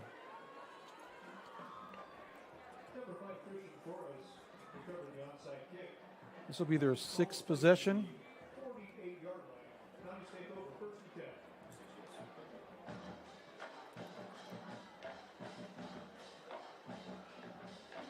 It's like wide receivers Vogt, Eikenberry, Parker Nix. And I love the way they're bringing Cam in at running back after a fumble. I remember back when I used to fumble, they give the ball right back to me. Yeah. So this is very good. Shows confidence that they have in Cam. Yep. Cam comes to the near side, cuts up the middle. Oh, he's got another great cut, jump cut all the way to the other He side. may take Cam this all the way Cunningham to on the end 30, zone. the 20, stops. Oh, he's still on his feet. He gets all the way down to the 10-yard line. What an incredible run by Cam Cunningham. That's what you want to see after a fumble right there is a good, strong run by your senior. And now it looks like Har-Ber has someone down on the field, like a big defensive tackle there. I think that's number 99. That would hurt for them. He's a really good player. Yeah, here's a replay of that last run by Cam Cunningham. Good cut. Back. Look at Eikenberry still blocking downfield for him and shuffling on down there. Stops. Good stop and cut there. Oh. 44-yard run for Cam Cunningham. But great job by the coaches there to give the ball right back to Cam after a turnover. Again, that's as a player you appreciate that because it lets you know the coaches still have confidence in you. Cam has 127 yards coming into the game, so he'll add to that tonight. Looking to get him in the end zone. Yeah, Cam's one of those guys, and I know coaching is very, very difficult. He's one of those guys that you would like to see carry it maybe 3 or 4 times a quarter. Just make sure he gets his touches, little change of pace back from the other backs that we have. 7 minutes and 51 seconds remaining in the first half tonight. And again, the Har-Ber Wildcats have made a game of this. They certainly have. Other games going on tonight in the 7A West that'll implicate some things here in the playoff situation. Of course, we got Har-Ber and Rogers here. And Heritage at Fayetteville tonight. Fayetteville's looking to get back to the winning ways. They beat Springdale last week. Bentonville at Springdale and Northside at Bentonville West.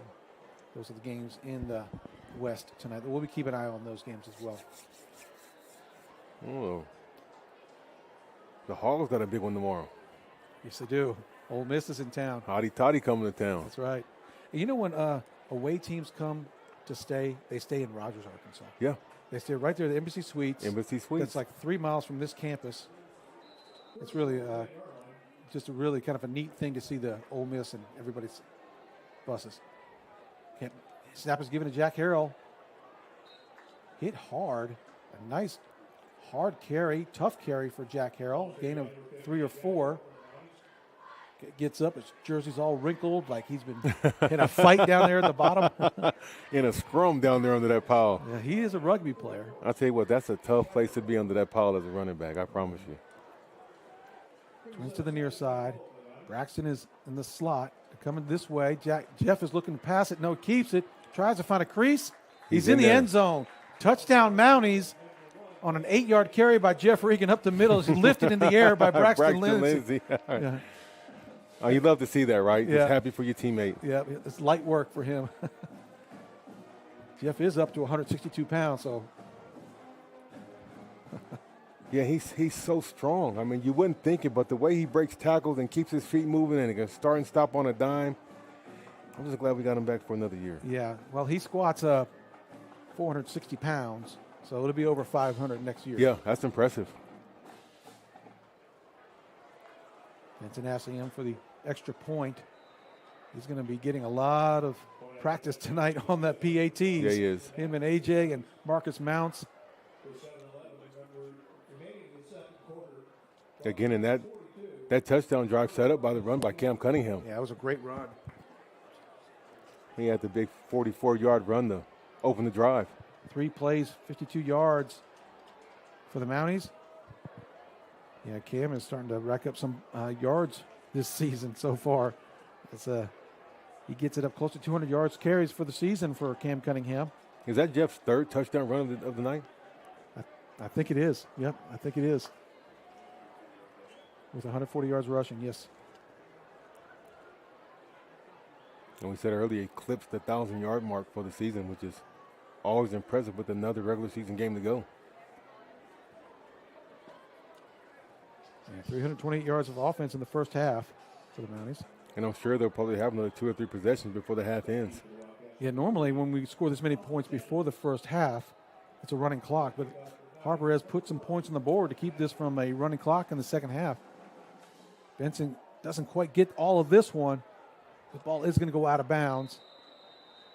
So the Wildcats will take over on their own 35-yard line with plenty of time on the clock. 7:11 left to go in the second quarter.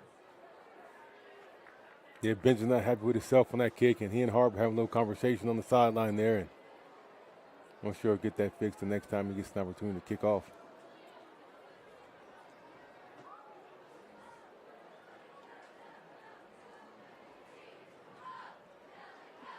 It's like Evan Baker, number 15, lefty quarterback. He's having a really good night tonight. Titus Kramer, number 29. Lee Allen, number 2, is out there with them. Kramer's been running the ball hard tonight. I've seen him run track, and he is a sub-11 guy. Really? In track. He's a great track runner. He's in motion now. Baker's going to Quarterback keep run. it. Hit about after a 5-yard gain. Cohen Chalmers brings him down, number 49. He does stretch it out to about 6-yard gain. It'll be 2nd and 4. Cohen Chalmers brings down the quarterback, Evan Baker. Zion Brown is checked into the game, number 28 at outside linebacker. Kramer moves to the left of Baker. Baker's looking to his right. Now to his left. Fires over the middle, and it's caught. It's caught. Good break on the ball by LaShawn. I thought he was going to be able to strip that out of there. Mark Poland. First down for the Wildcats. Pretty well defended. Good sharp throw. We talked about Evan Baker's legs, but he's got 1,300 yards passing this season and 11 TDs, so he can throw it well. Looks like a quarterback. Knocked down again by Hunter Dickey. With those long arms. He's just athletic, too. He really is. I guarantee he can dunk a basketball. Yeah, he's got good size, and he's very impressive looking athlete. He started off as an outside linebacker and was just having a hard time, playing in space. They put his hand on the ground, and it's been very good for him and the Mounties. 2nd and 10 for the Wildcats on the Mounties 49-yard line. Empty set. Baker looking right. Throws it right. got it to Kramer. Tackled by Kyrie Bonneville, who followed it up, but not after a first down for the Wildcats. Good throw and catch. Two of some of their best players they have at Har-Ber. Those two hooking up all season. Bring up first down on the 38-yard line. Baker rolling left, and looks like a quarterback keep all the way. Finds a crease. Christian Flores takes him down, but not after a 7-yard gain on first down for the Wildcats. Yeah, everything it looks like it's set up through their quarterback run. And when you have a mobile quarterback, it's going to slow those linebackers down for the running back run as well as their drops. Anytime he puts that ball in the running back's belly, it's going to cause them to play just a little bit slower. Bryce Owens checks in for Evan Baker. Bryce Owens back there to pass. Looking left, looking flushed out to the right, looking. Always going to hold up here. Gets hit hard. Good hit hard by Guzman. Guzman, the ball comes loose. Oh, and the fumble. Oh, my goodness. There's a flag. Looks like a sideline warning possibly. Yeah, it looked like he was down. That ball squirted out somehow, and Bryce Owens trying to make something happen. Didn't see what he liked. And we might get a sideline warning here, hopefully. Braxton was anxious. It looked like the play was over, and I don't blame him. He's trying to rush on to swap with somebody.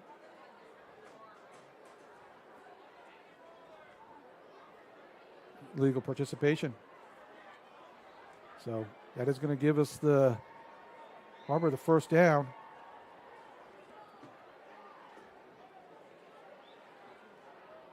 It's a big penalty after it would have been about an 8-yard loss. Here's a replay of that last play. Smoked. Gerardo Guzman. Oh, that ball was loose, yep. Well, he made the tackle and he stripped the ball out. Yeah, I'd like to see that. Be first down for the Wildcats on the Mountie 15-yard line. Baker is back in. Quarterback run. Quarterback run. Finds a room up the middle. Stripped down by Christian Flores. A nice gain on first down of 7 yards.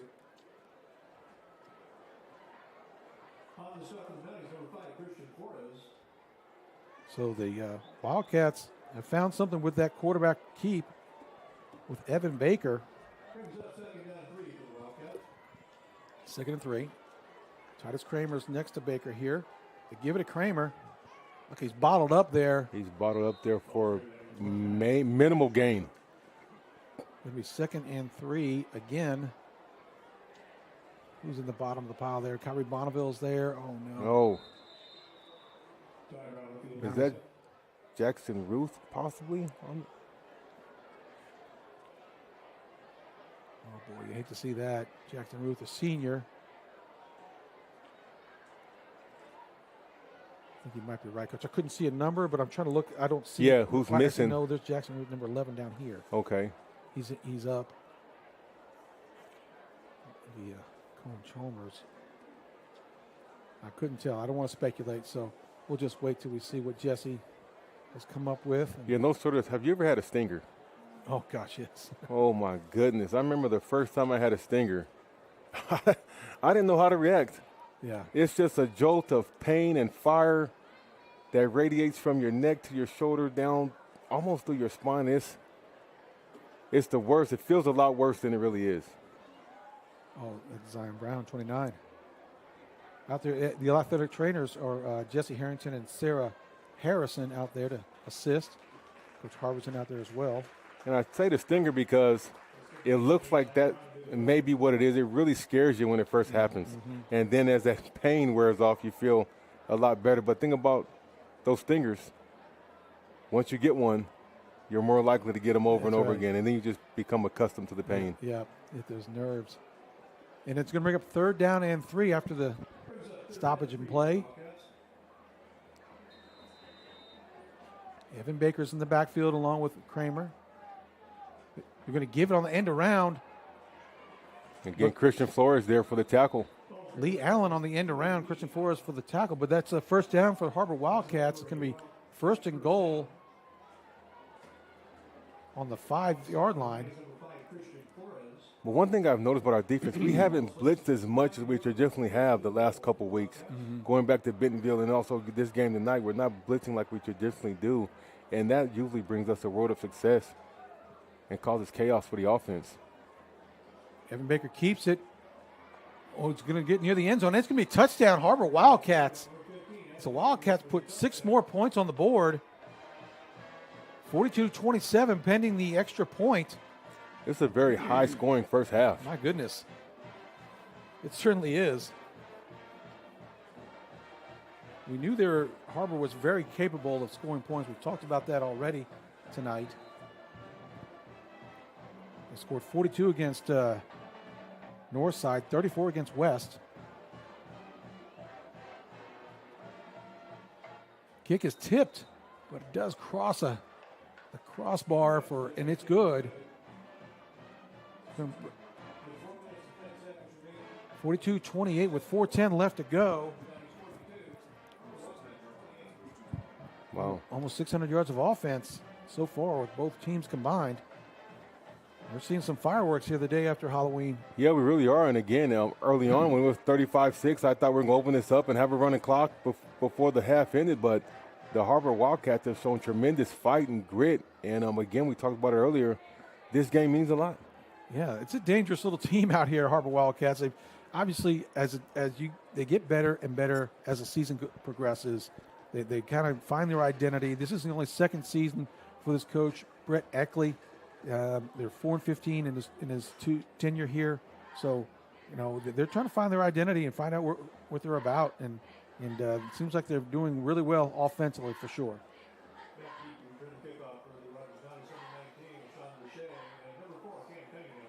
LeSean Gaucher and Cam Cunningham are back deep, and it looks like the Mounties are prepared for an onside kick, and it does look like an onside kick is coming from Har-Ber. We do have the hands team out there.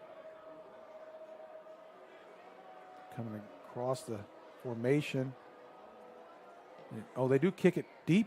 Cam Cunningham does have it, catches it on the 22-yard line. You see me find some room. Oh, he's tripped up. Does get it out to the 34-yard line. Pretty good field position for the Mounties.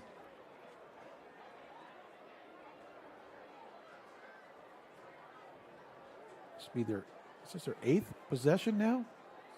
It'll be the 8th possession. They've been, they're 7 for 7 for touchdowns on each possession.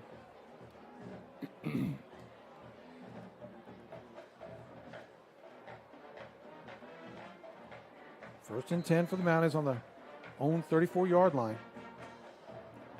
Jack Harrell's in the backfield with Jeff. Braxton in slot. Eichenberry and Volk out there. Jeff keeps it to this side. Finds a crease. Finds a little bit more room to the outside. Braxton is going to be a lead blocker. If he can get there, Jeff stops. Spins to the inside. Another spin. Gets to the 20-yard line. And taken out at the 19-yard line. Driven out of bounds. That sudden stop and spin is a deadly move out there on that sideline. Landon Moss drove him out of bounds. When I saw Braxton have to lead block, and I thought he was going to get it, I was smart of Braxton to keep going and try to get the guy downfield. Again, another explosive run by Jeff Regan. First and 10 on the 19-yard line. Jeff gives it to Jack. No, he keeps it. Driving around the end sign. He's going to get in the end zone. Gets in the end zone again. Touchdown Mounties. As Jeff brings it around, 19-yard touchdown carry.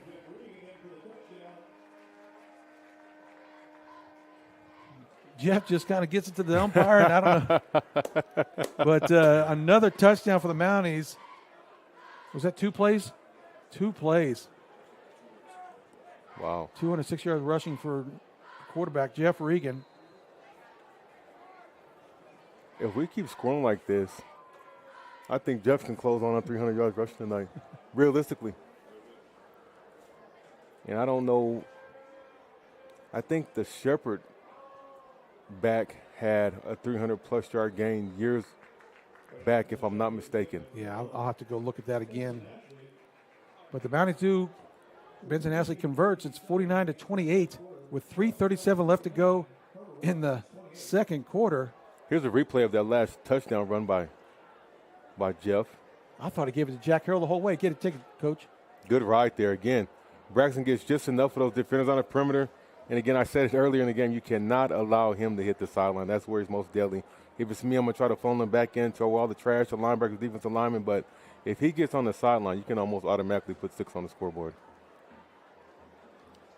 What a weapon to have. Both these teams have very, very impressive quarterbacks that can run it and throw it. Mm-hmm.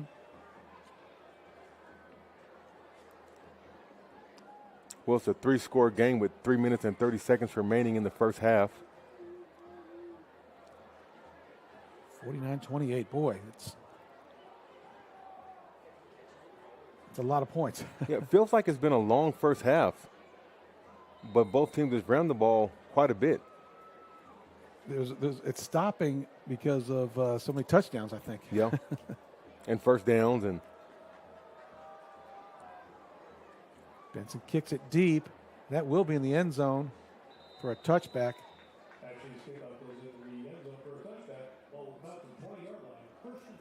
Wow. Every drive for the Mounties has been 7 plays or less.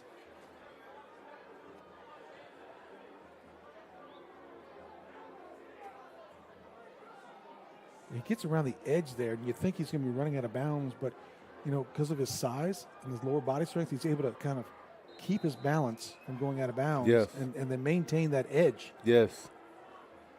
Har-Ber takes it on their 20-yard line. It's Baker looking to his left. Quick hitch pass. Looks like he's going to gain of 2 yards. That's Trayson Reith. He's had a pretty good season so far. Trayson has. He has 4 touchdowns on the season. Rolling to his right. Going out of bounds over here, and it's knocked down. Defended well over here by LeSean Gaucher. Great job by LeSean. I'm glad to see him get his confidence back, which was shaking a little bit after the Har-Ber game, and he's playing pretty good football tonight for the Mounties. Again, only a sophomore. We're going to have him back for 2 more years. Yeah, he had his eyes on the quarterback, saw that ball coming, and able to make a play on the ball. 3rd down and 9, trips to the near side. Kramer's back there with Baker.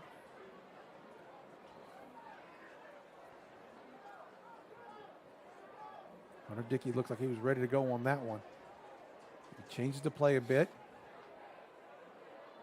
Do blitz him. Oh, it's a tunnel screen. They got Lee Allen. And he does break through, and he's still on his feet. Zeke Parsons does take him down, but not after a 27-yard gain. Lee Allen, number 2, on a tunnel screen, caught us in a blitz, and really only had a couple guys back defend. First down for Har-Ber. And they're quick. Snapping the ball quick. That's Kramer. Gain of 4 yards out to the 50-yard line. Hunter Dickey on the tackle on the bottom. They give it to Kramer again. Trying to find some room up the middle. Looks like Gerardo Guzman down there along with Cohen Chalmers helped bring him down. He's going to bring up a 3rd and a long 2 for the Har-Ber Wildcats. It's Herson Cruz is back out there again after walking off earlier. That's good to see. 3rd down and 3. And Lee Allen in motion. The quarterback is going to keep it to the left side. He's got the first down a little bit more. Taken down out there, but chains move once again for Har-Ber. They love that quarterback run to the nub side of the field or to their sideline. It's been very productive for them. Looked like Zeke Parsons was out there along with Cam Cunningham. So 1st and 10 for Har-Ber. Lee Allen in motion. They do give it to him to the left side on the jet sweep. Hit by Christian Flores first. Brought down there by Cam Cunningham. But another good gain on first down for the Wildcats. And still going tempo. Har-Ber's going fast. As Lee Allen once again. Another quick pass. Quick hitter. Oh, tripped up or else he could have had more.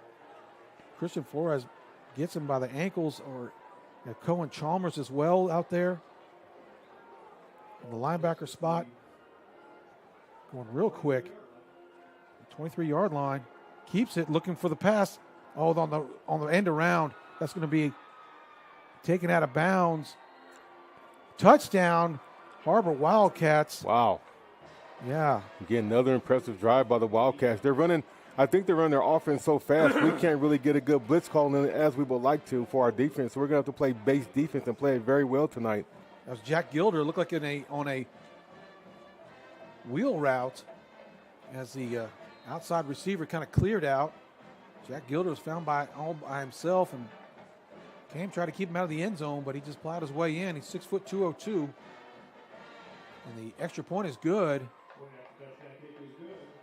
And the score now is 49-35, Coach.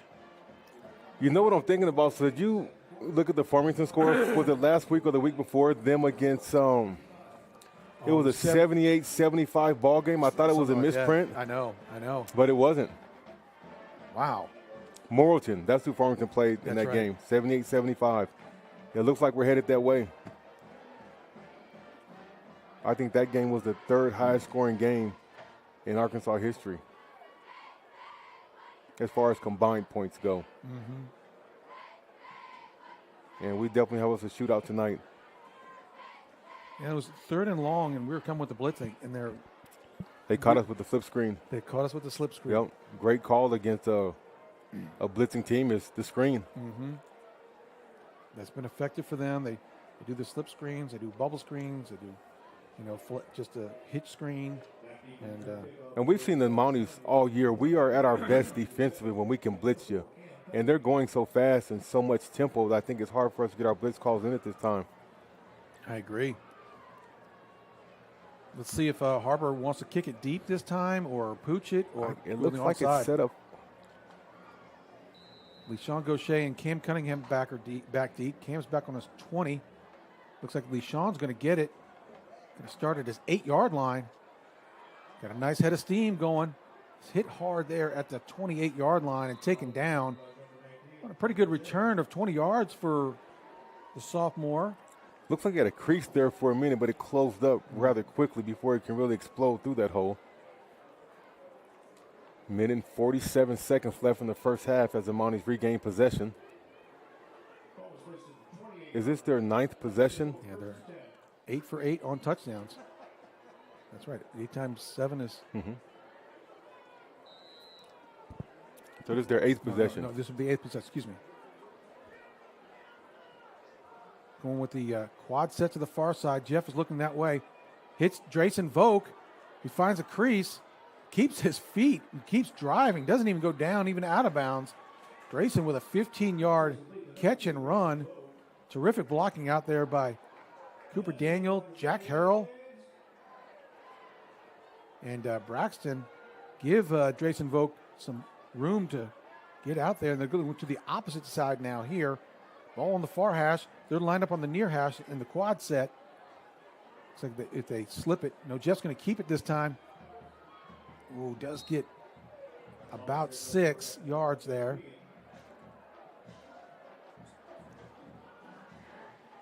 Tackled by Jaden Grayson. Mounties do have 2 timeouts remaining as the clock winds down to a minute and 15 seconds. 2nd and 4. Jeff looking long. Looking up the middle. Oh, he misses Drayson on the crosser. He really wanted Braxton down the seam, but I think that linebacker did a good job of picking Braxton up, and he went to his second read with Drayson, the crosser, coming across, and he barely missed him. Brings up 2nd and a long 4.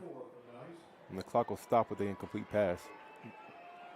3rd and 4, excuse me. Looks like Har-Ber is going to call a timeout here on 3rd and 4. And the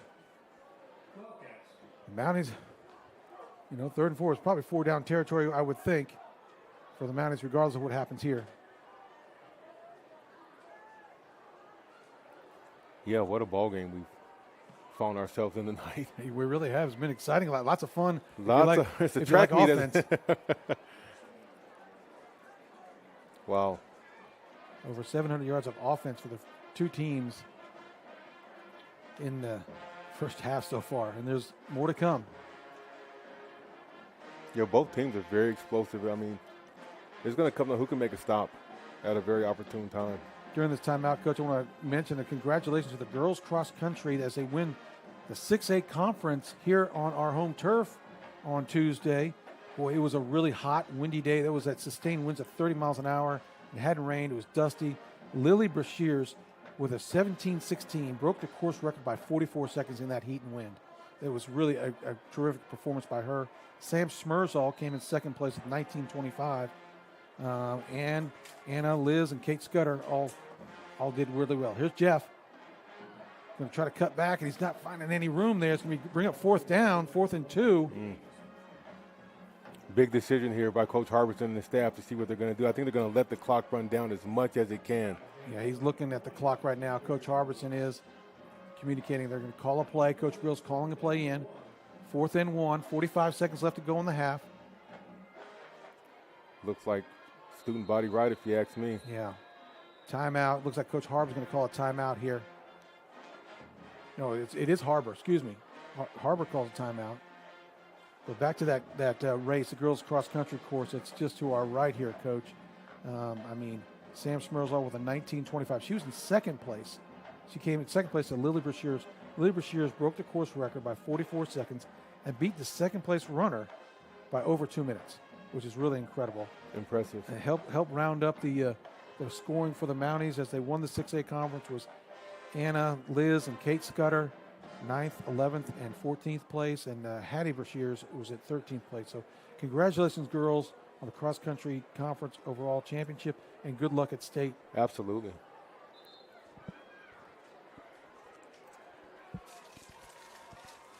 So the Mounties at 4th and 1 on the Har-Ber Wildcat 49-yard line. 38 seconds left to go. They've scored a lot faster than this. Yes. Before. Got Parker Nix to the near numbers. Looks like a bunch set to the on the Mountie head. They're right on the 50-yard line. Looks like going to keep to Jeff. Finds a crease up the middle. Keeps his feet there. Jeff cuts. Gets it all the way down to the 28-yard line. Really well-designed play. I thought Jack Harrell had it. We've got 2 timeouts. We still have 2 timeouts. They're not calling a timeout yet, Coach. They're going to move the chains. They're going to try to keep it. 29 seconds left to go. Looks like. Empty set. Jeff looking right. Throws right. Oh, it's great job by Jason Volks holding on to that pass there. Low pass. He just reached down and kind of bobbled it, but maintained his eye on the ball and draw it in all the way down. They do call a timeout here to the Mounties. The ball is going to be set on the 12-yard line. Jason Volk with a terrific catch. That's where those baseball skills come into play there. Yeah, it really does. That hand-eye coordination. Yeah, it's good to see there for Drayson. Drayson having a great season. He's up to now. He's had 6 touchdowns going into tonight's game at 358 yards receiving on the season. Doing a fantastic job for the Mounties this year. Yes, he is. If the Mounties can score here, they'll take it to a 3-score lead going into halftime. The Mounties have been outscoring their opponents in the first quarter 105-28 throughout the season, and in the second quarter 123-49. Now the Har-Ber Wildcats been kind of chipping away at that here in the second quarter on those numbers. But the 4th down conversion rate for the Mounties is 38%. We were 3 for 8 going into that one.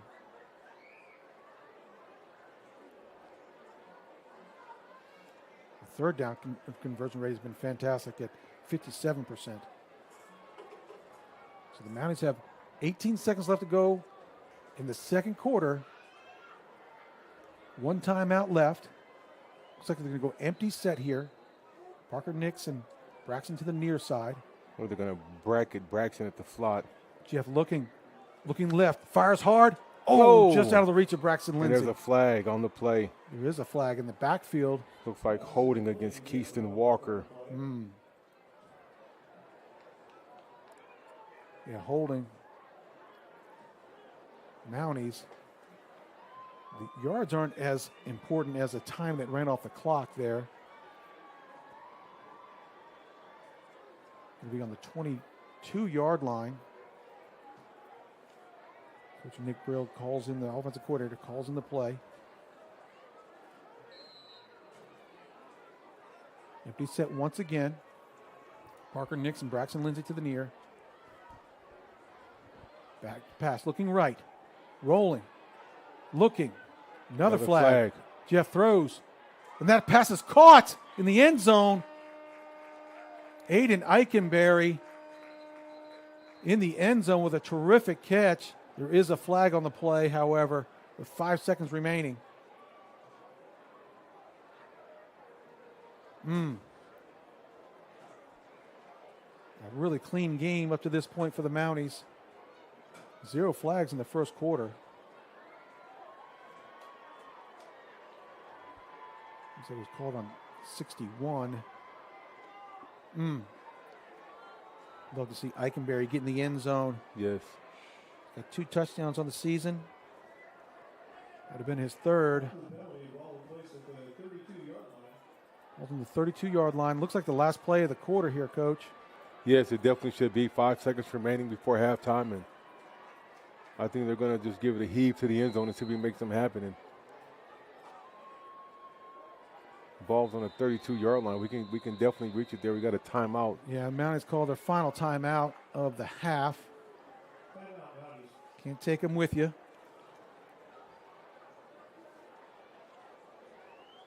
There's a play I've heard them talk about, and we've seen it a number of times, but they never had a chance to execute it. It's where Braxton Lindsay goes to quarterback and they motion Jeff out. That's true. So I'm wondering if this is the time for that play, and I think they're going to throw the post to Jeff. Yeah, they tried to run against at Bentonville. There's a drone coverage, drone footage. They had a penalty, and I think in Fayetteville we tried to run it again and we had a penalty. It was the end of the quarter. End of the quarter. There you go. We didn't time it up right, and it was the end of the quarter. And we're going to catch them off guard. If we were able to get that play off against Bentonville, that would have been a touchdown. Yes. They didn't know what to do. No, they didn't adjust well. Because their eyes were keyed up on 14 so much. Their free safety was just going to watch 14, whatever he did. That's a great view with that drone footage tonight here at Rogers, Arkansas. Just a beautiful night for football. 2 back-to-back holding penalties. Yeah, really hampered us at this point. It'll make it very difficult here. It's going to be 32 yards to get in the end zone. Oh, and Har-Ber is going to call a timeout. And that's their last timeout.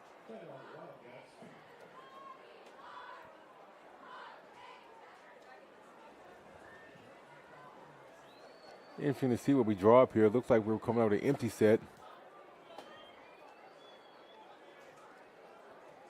We'll be right back after this.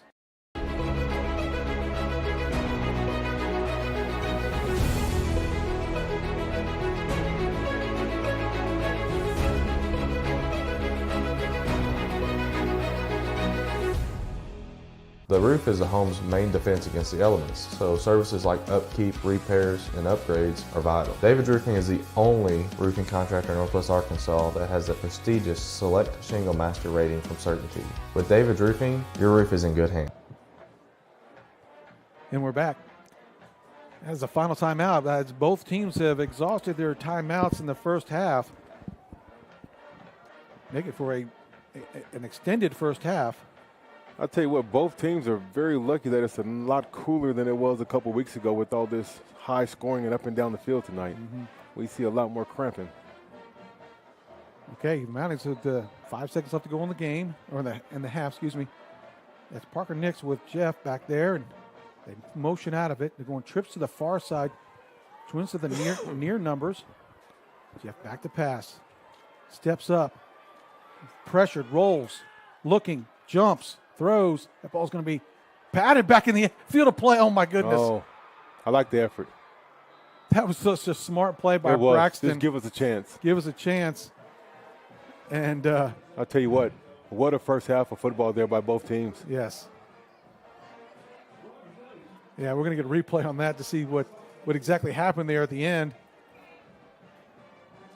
Jeff steps up, rolls to his right, still looking, jumps up. Jump pass. Braxton tips it. Oh, that was a very smart play. Very smart. I like the idea. Was he out of bounds, though, when he touched it? No, it looked like he was going out of bounds, but his feet hadn't landed at bounds Here yet it is before he again. hit it. Here's the other view we have. And see if, oh, we got it. Wow, that would have been fantastic. Yes.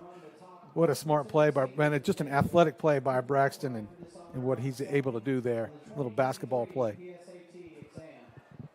These students will now compete for advancement to the National Merit Finalist level. Advancing to the finalist level would qualify them to compete for $36 million in scholarships to the National Merit Scholarship Program. First up, we have Xander Fordwetsky.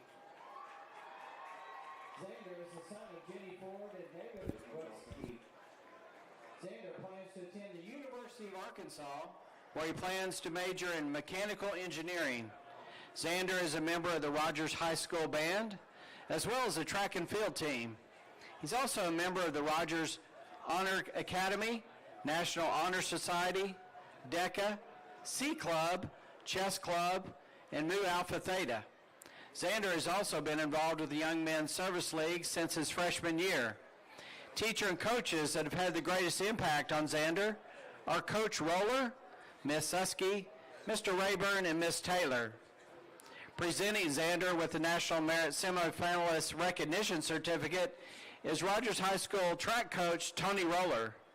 Xander states that while many teachers have had a positive impact on him academically, only Coach Roller has been so unwaveringly supportive in his athletic part of his life. I may not have been very fast or very strong, yet every year I find myself back on the track, working my heart out and learning how to persevere. I may have never scored a point for you, Coach, but you've scored so many points for me. Thank you. National Merit Semifinalist, Xander Fordwetsky. Next up, Jack Seabolt. Jack is the son of Thomas and Marilyn Seabolt. Jack plans to attend either Tulsa University or the University of Arkansas, where he wants to major in business. Jack is a member of the Rogers High School tennis team, Rogers Honor Academy, and Mu Alpha Theta. He also has had leadership roles in Rogers High School Link Crew Program, Boys State, and Governor's School. Teachers and coaches that have had the greatest impact on Jack are Coach Fulton, Mrs. Lames, Mr. Lee, Mr. Scott Davis, and Mrs. Farley. Presenting Jack with his National Merit Semifinalist Recognition Certificate is his 5th grade math and science teacher, Mrs. Farley. Jack states that in the 5th grade, Mrs. Farley taught me how to rise to the challenge and has impacted me ever since. Thank you, Mrs. Farley. National Merit Semifinalist, Jack Seabolt. Next up, Blakely Harrison. Blakely is the son of Matt and Laura Harrison. He plans to attend Duke University and major in biomedical engineering. Blakely is a member of the Mountie baseball team, where he serves as a manager. Rogers Honor Academy, National Honor Society, Mu Alpha Theta, FCA, and as a senior officer in DECA. Teachers that have had the greatest impact on Blakely are Miss Susky, Mr. Lee, Miss Lames, and Miss Susan Harp. Presenting Blakely with his National Merit Semifinalist Recognition Certificate is Rogers High School teacher Kathy Susky. Blakely states that Miss Susky has been his teacher for 2 years now, has taught him how to take the most complicated programs, break them down in a way that makes the most sense to everyone. She's prepared me for college by helping me think outside the box and build a better work ethic in the classroom. Thank you, Miss Susky. National Merit Semifinalist, Blakely Harrison.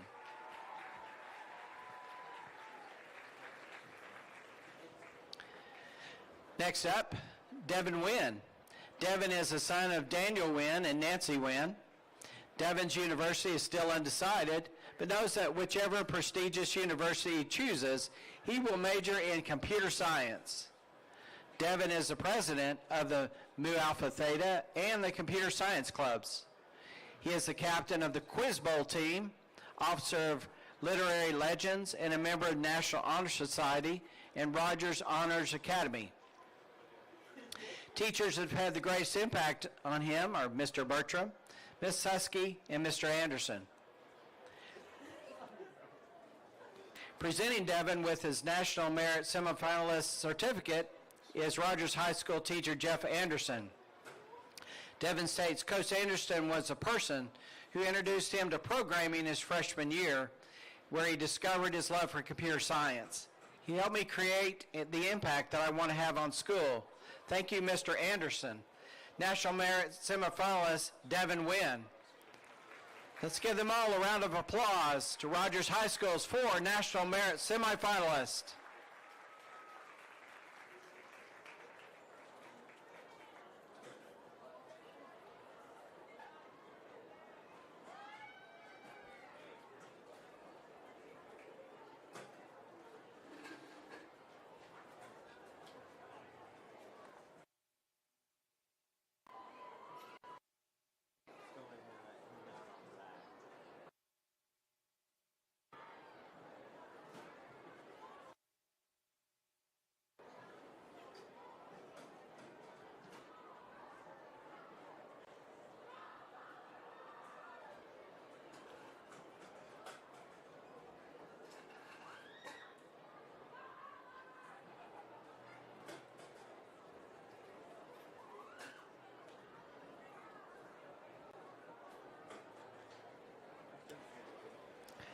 At this time, the Spirit of Rogers would like to recognize its senior class of 2025.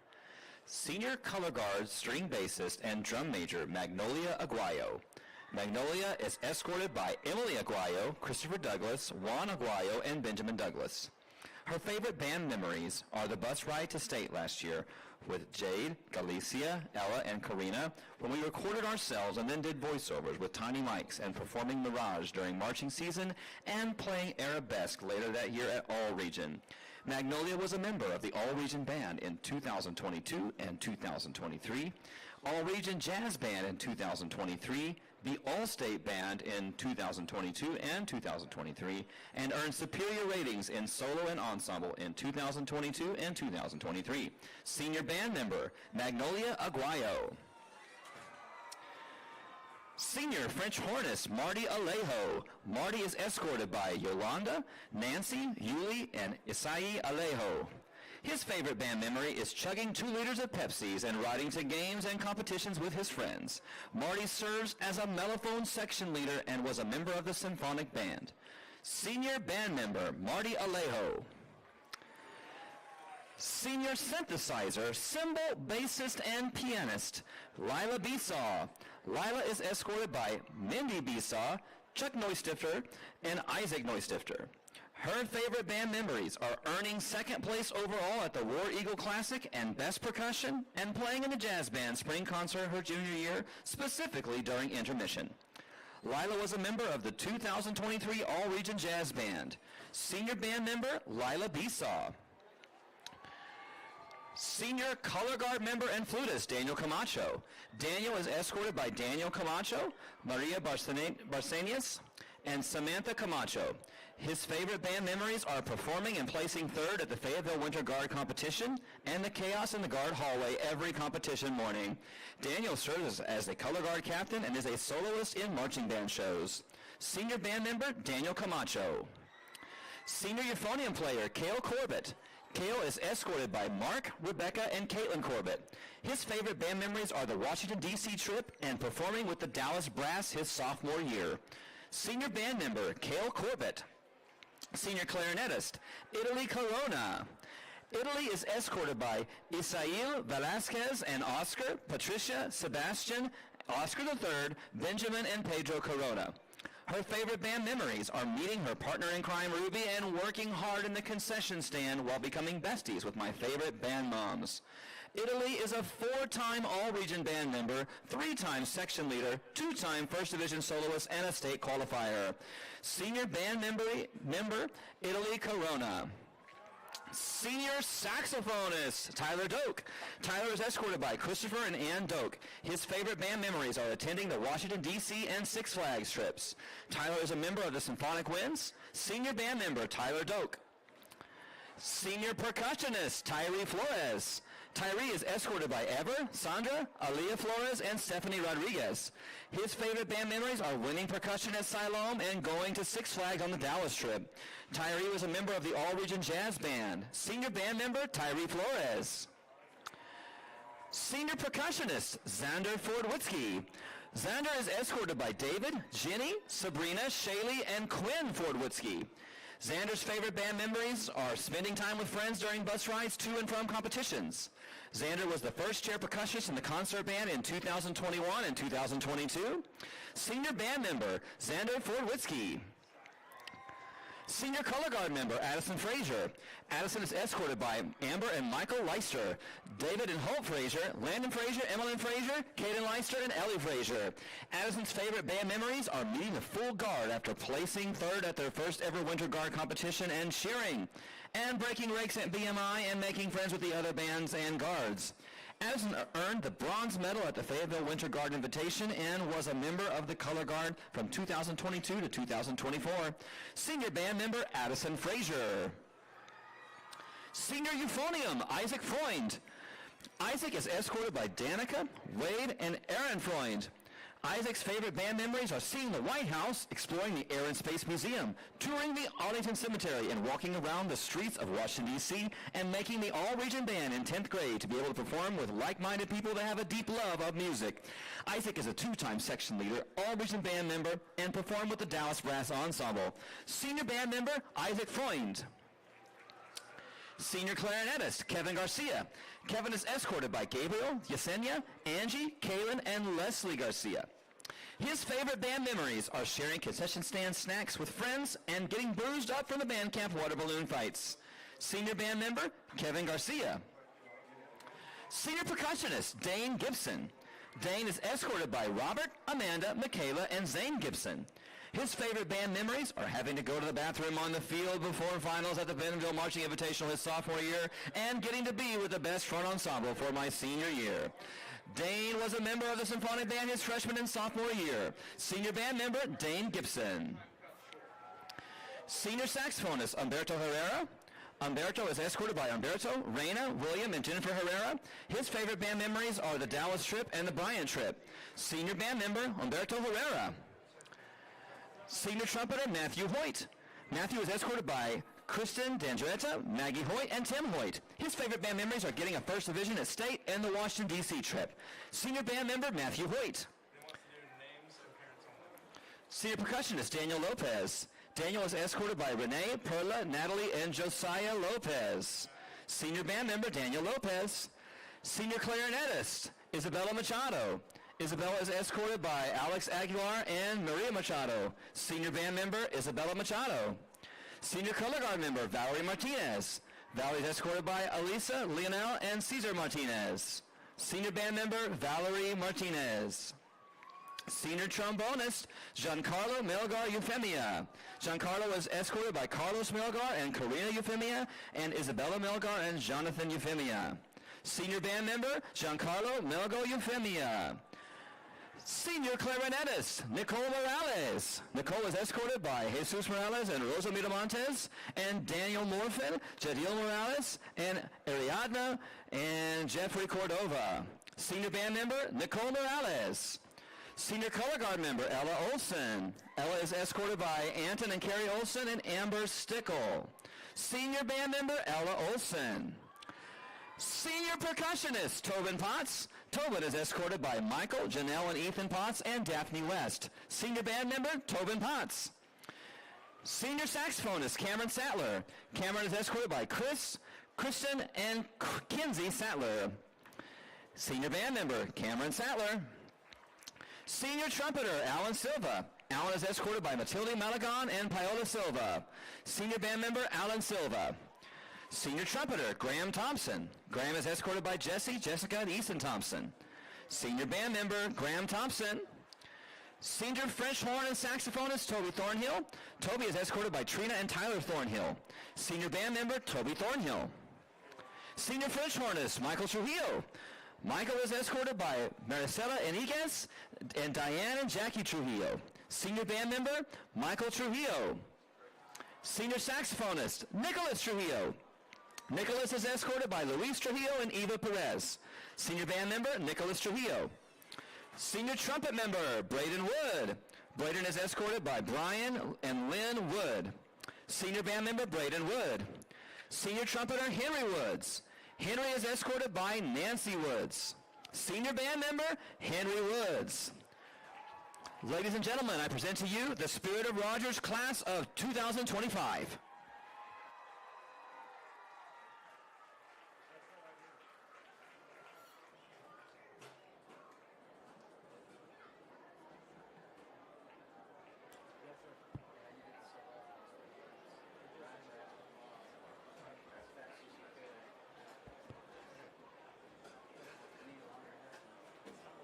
Hello. I'll just call him off the field. I'll call him off the field right now.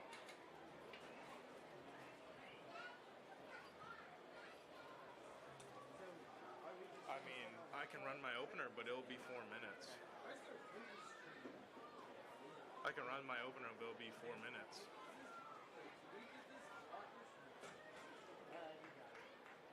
Okay, bye. Joining us from Rogers, Arkansas, please welcome the Rogers High School Marching Band. Rogers musical selections include Metamorphosis with original compositions by E. Rock and John Mates. Rogers Public Schools is proud to present in halftime performance drum majors Magdalena Aguayo, J.D. Delgado, Addie Jones, and Al Risky in the Spirit of Rogers. Scene 1.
Rogers is under the direction of Brendan Hingham with assistance from George Vera, John Lang, Eric Aguilar, Nick Moore, Austin Weaver, Jeremy Foster, and Amy Appleton. The Spirit of Rogers' next performance will be at the Arkansas State Marching Band Finals at War Memorial Stadium on November 11th.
Welcome back to Whitey Smith Stadium for the second half. We've had seniors passing This high-scoring ball game. for senior project. Mounties leading 49 to 35. Thank you. Mounties just first downs, have 19 first downs in the first half. 22 rushes and 338 yards on the ground. 116 yards on passing. Yeah, tonight we would like to take this opportunity to invite you to join the Rogers Mountie Booster Club. The Booster Club supports athletic teams at Rogers High School and Lloyd by providing financial assistance for items, events, and tournaments and discover team badges. Booster Club contributes to the end-of-season banquets, technology subscriptions, awards 10 $1,000 student athletic scholarships each year. Please consider joining the Booster Club to support these initiatives. 11 for 17. For more information on joining the Booster Club, you can reach out to April 116 Regan. yards passing in the first half. Grayson Vogt, 4 receptions for 70 yards, and Jackson Lindsay, 2 receptions for 42 yards. So the Mountie coaches, players, and staff would like to thank Bud Norris and friends for providing the pregame meal today for our team. Dickey, 3 tackles on the day, 2.5 sacks. Cunningham with a half a sack. Christian Ford with 8.5 sacks so far in the first half.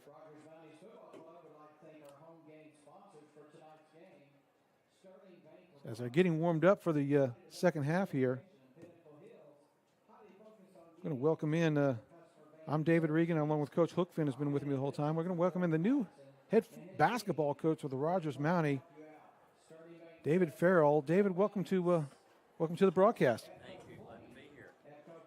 Let me see if we got you up high enough. Try that again. Thank you. Okay, I think we're okay there. We got them good there. We'll get it fixed Okay, up here. And okay. Try it one more time, Coach. Okay. Yeah. Hey, Okay. I'm glad to be here. Thanks for having There me. we go. You bet.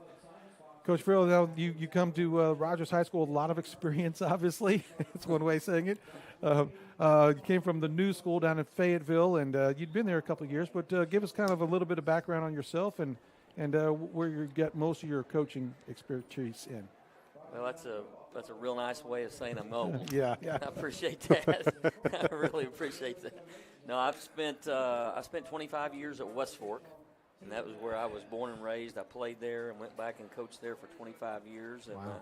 in 13, I took a college job at the University of Ozarks. Okay. I was the head coach there for 5 years. And then in 18, started athletics actually at the new school.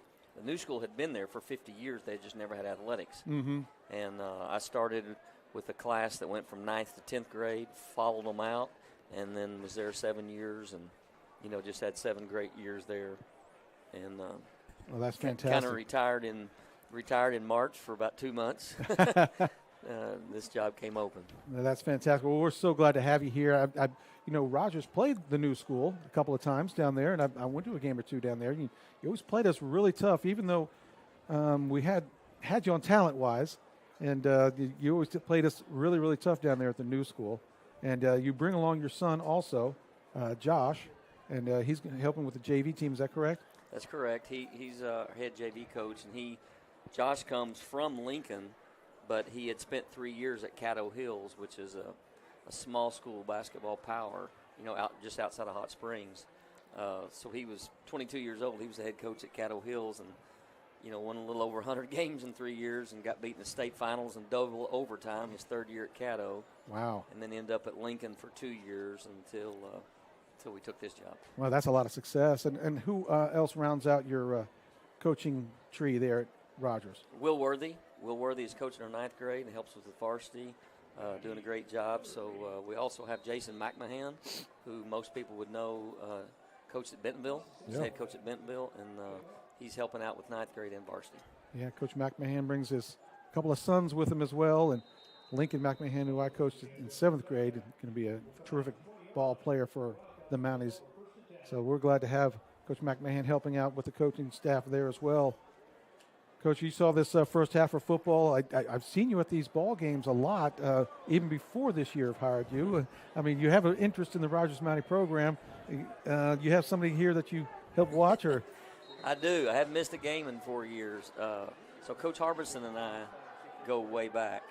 And flip out to the side here, and there's a flag on the plays.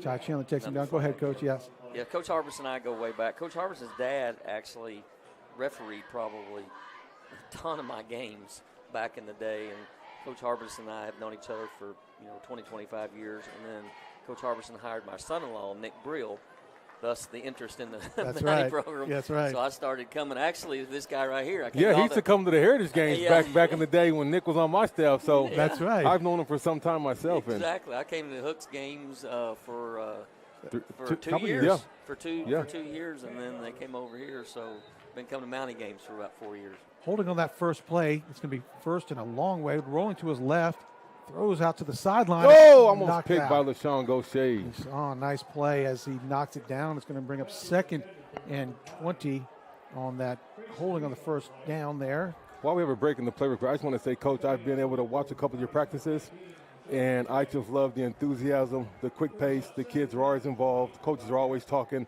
It just feels like they're really having fun in practice. It's up-tempo, and I just really love what you're doing with the program up to this point. Thank you so much. We try to make it that. We try to play fast as we can, under control, but still fast. And basketball's fun. It's fun when you win. It's fun when you do well, but you can make basketball and practice fun. Appreciate you saying that. Titus Kramer on a 2-yard carry. We're going to bring up 3rd down and 18, and a long 18 as they go trips to the far side. Baker's looking left. Oh, he's going to take down a sack by Ty Chandler there. He brings him down at the 4-yard line. Another terrific sack by the Mounties. Ty Chandler, he has 5.5 sacks coming into tonight. Now that's going to give him 6.5.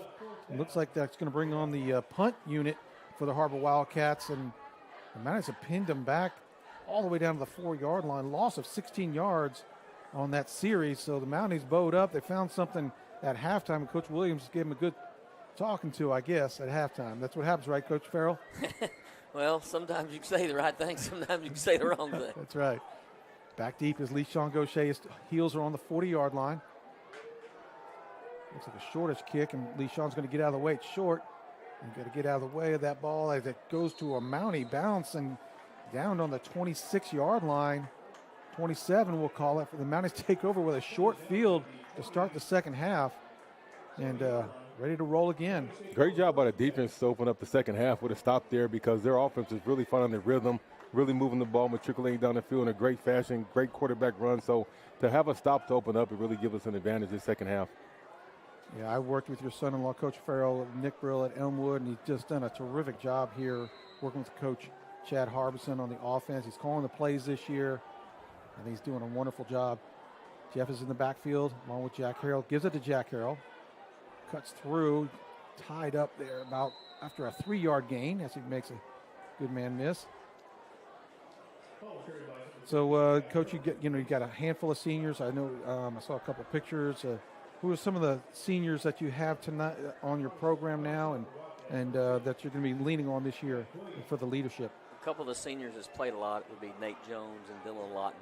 They probably the only two with major varsity minutes. Come on, Jeff. Jeff cuts it back. Cuts it all the way down to the 18-yard line. Gain of 7 on the play. It's going to bring up a third and real short. Real short, manageable. Yeah, Nate Jones was one of those players. He was brought up as a freshman on the varsity squad, and you know he's such a talent. But the Mounties have been so talented up to this point. He didn't get a whole bunch of playing time his freshman, sophomore, and junior years, but I'm looking to see some good stuff out of him this year. Jeff gives it to Jack. Jack, nice blocking out front, nice surge. Plows through for a Mountie first down. Yeah, he was. He got 3 or 4 yards before he was even touched by a Har-Ber Wildcat. So your first game, is the first trip to Oklahoma City? Is that your first? That's the first trip. We have a few games before then. Okay, you do. So your first game coming up when is that? November 12th. Is it a home game here? It is. Roland, Oklahoma. Roland, Oklahoma's coming over, huh? Coming over on Tuesday, and then we play Clarksville, Arkansas on Thursday. It's the first week. Okay. Jeff gives it to Jack Harrell. And as the line pushes him forward. Gain of about 5 yards there. 4 yards for Jack Harrell on first down. And again, the Mounties can get a first down. Ball's on the 9-yard line. Well, those first opening games that you have for basketball, it's always good to find out where you're at. It's a good barometer, don't you think, Coach? It is. Jeff keeps it. Oh, runs. Oh, my goodness. Big. 21. Takes Jeff down. As Jeff lowers his shoulders, Tony Berry. Sorry, Coach. It's okay. We're just at the point that we want to play somebody. Yeah. You know, we've been practicing since. Tired of practicing against each other. You'll see someone else to go against. Yes, sir, for sure. First and goal. Jeff gives it to Jack Harrell, and he's going to find the end zone. That's going to be touchdown number 3 tonight for Jack Harrell, the senior. Touchdown Mounties. They put another 6 points on the board. There's going to be 55-35 on a 27-yard drive. All runs on that one. As the Mounties do take the lead, push the lead forward with 7:58 left to go in the third quarter. Yeah, great way to start this second half by the Mounties. Good defensive stop, get great field position, really commit to the run, and score. And I'm going to make this a 3-score game here with the good extra point PAT. Benson Ashley set to kick it, and it's good. He's perfect on the night. As that leg might be getting tired. Yeah, Benson's been valuable. Well, he's been. Well, we talked about those kickoffs into the end zone. Touchbacks. He's at a 75% percentage into the end zone, even with these windy nights we've been having. So tonight's a calm night, so we expect him to get in the end zone. How about that onside? Oh my! Yeah, goodness. it was perfect. It was perfect. It was great. Yeah, it certainly was. But yeah, we're excited to see that. You know, that stadium seats 2,200. I mean, it's a little bit bigger than what you maybe came from at the new school, but it's a fun stadium to play in. It's auditorium-like, and you know we can pack it out this year. Mm-hmm. We'd love to do that. I think you have no problem doing that, Coach. Everybody's excited. All the buzz I hear around town is everybody wants to see your style of ball and see what the new Mounties look like. We hope they come out on the 12th. Hope they come out on November the 12th and get behind us. Our kids are working hard. You know, we have 2 or 3 that play football that we'll get here hopefully in a month. Who are those 6 guys? weeks. Who are those guys? Braxton Lindsay would be one that, you know, played some minutes in varsity. LaShawn Boucher has played a little varsity. And those 2 are probably the 2 that people would see that played varsity last year. Benson Ashley set to kick it again. This one is going to be returnable. It's Austin Sandoval finds a crease up the hash here. Going to be brought down. Good tackle there by Kevin Monroy. Yeah, Kevin Monroy, but not after a pretty good return by Sandoval. We hope it's about a month before we see those guys. Yeah. Get in playoffs and let them make a run. That's right. That's right. I heard Springdale High School has a new stadium as well. Have you seen that yet? They do. I have. It's very, very nice. It's been much needed. It's been a long time coming for them. I'm glad for them. Mm-hmm. But that small stadium was kind of an advantage. It was so loud in there. Har-Ber takes over on their 31-yard line. They give it to Kramer to the near side, trying to find a crease. Person Cruz does take him down from his nose guard position, really playing well out of his nose guard position. But not after at least a 4-yard gain for Kramer, and they're going quick here. Baker's back there, and gives it to Kramer once again, trying to find some room up the middle. Well, Boy, look at that, blue jerseys everywhere. You see A.J. Francisco now in the game. Oh, yeah. Playing a that's right. linebacker position, it looks like. Yeah. He took Zeke Parsons' spot for now. No, Zeke is still in there. I think he's playing more of a linebacker position possibly. Oh, okay. Instead of safety. He's spying I bet he's spying the yeah, more of an athletic quarterback. guy that can run with. That's smart adjustment there by the defensive coaching staff for the Rogers Mounties. They're tired of that Evan Baker, number 13, running all over us. He's a spy. He's trying to come to the sideline. Zeke chases him out of bounds, but it's not before he gets a first down. Evan Baker's done a great job running this offense tonight, keeping us off balance with his legs and also throwing some very accurate passes. Baker's back there with Titus Kramer. Give it to Kramer. Trying to bounce to the outside.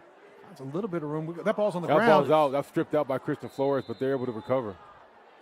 Goodness gracious. That's 2 fumbles that the Wildcats have had that recovered successfully for them. That one with a 3 or 4 yard gain. Coach, when you get a break in the play, I want to just talk about your basketball philosophy and the style of play that we expect to see here coming up real soon. Okay. 2nd and 3. Give it to Kramer once again. They're feeding him heavy right now. Bounces to the outside. Good tackle there by Cam in open field. Nice tackle by Cam Cunningham, but not for another first down. Well, that tackle saved about another 10 or 15 yards. Yeah, he did. That 29, Coach Farrell, I mentioned it earlier, 29, Titus Kramer is a heck of a track runner, too. He's a sub-11 flat guy in the 100-meter.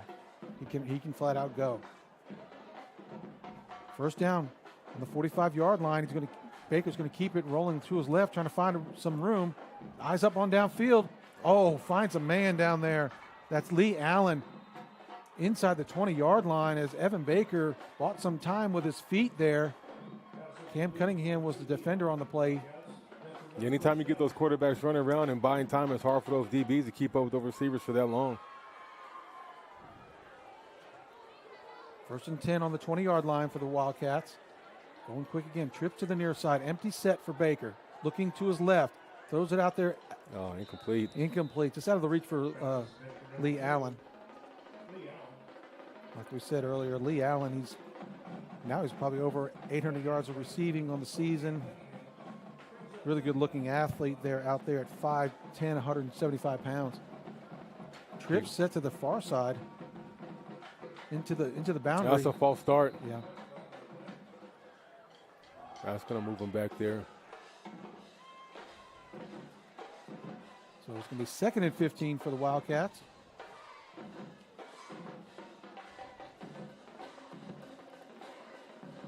Braxton Lindsey's checked into the game at a defensive end position.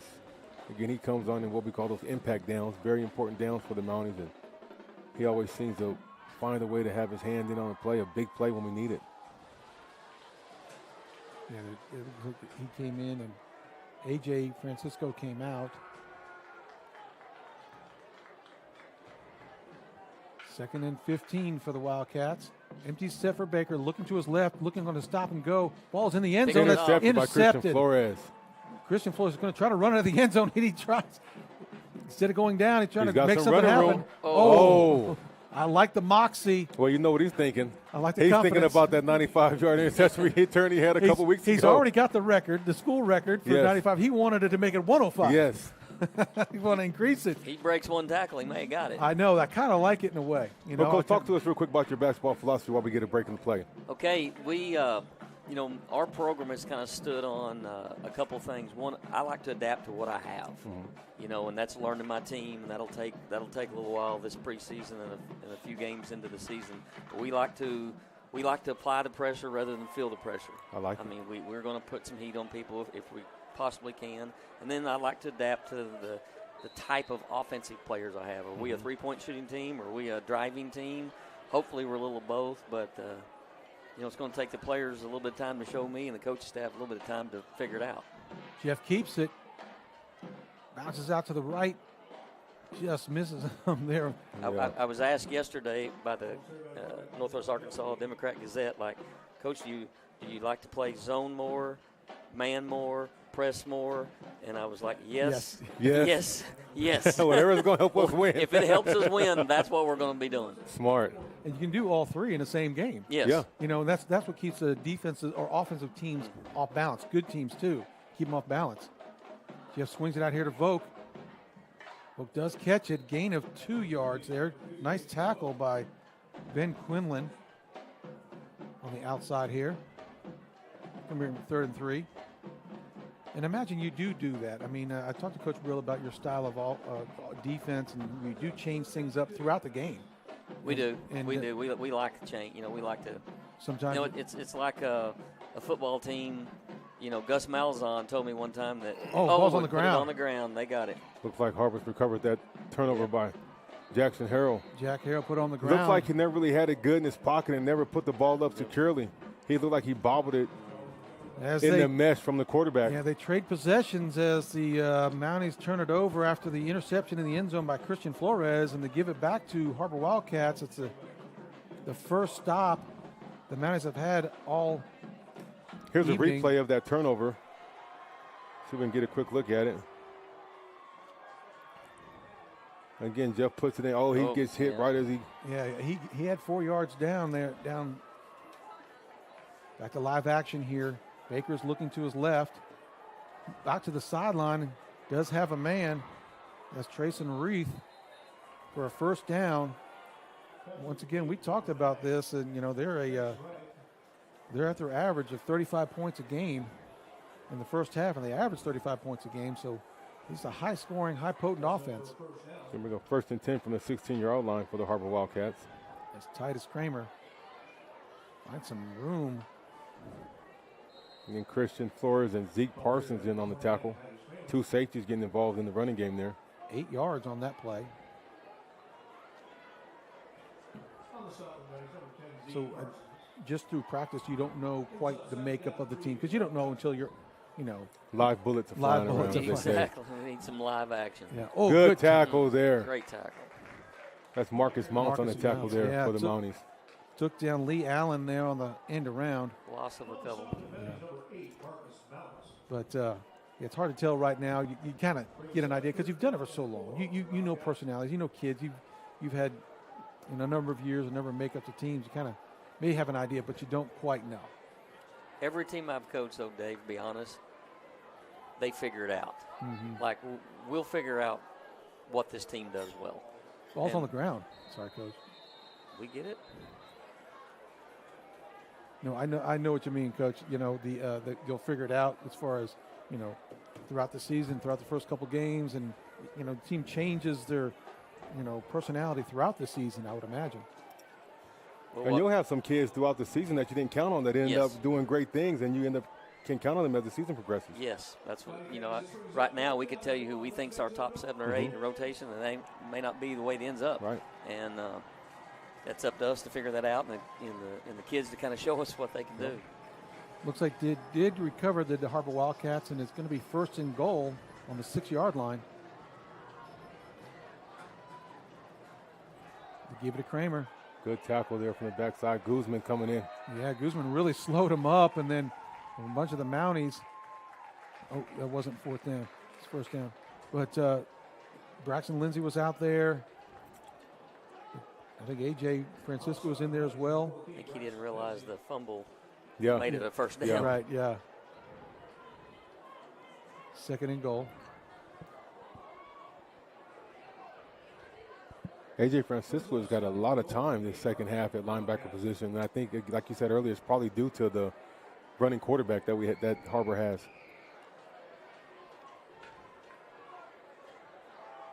Keeper. Bounces off a player, and then, goodness gracious, and he gets in the end zone. Touchdown to Evan Baker as he broke a tackle there in the backfield. Looked like we had him for a stop for no gain possibly, and he was able to just keep those legs moving and surge into the end zone. He's a big, strong kid, isn't he? I mean, it says 5'11", 195. That reminds me of almost the same dimensions as the Muskogee quarterback we talked about earlier. Yeah, like you said, another left-handed kid also. Mm-hmm. Third rushing touchdown for him this evening. Again, it's 2-score game with the minute 31 remaining in the third quarter. They just keep hanging around, don't they? They really do. We talked about it earlier. When it was 35-6, I thought this may be a running clock in the first half, and things changed quickly. I was getting ready to start my car. Yeah.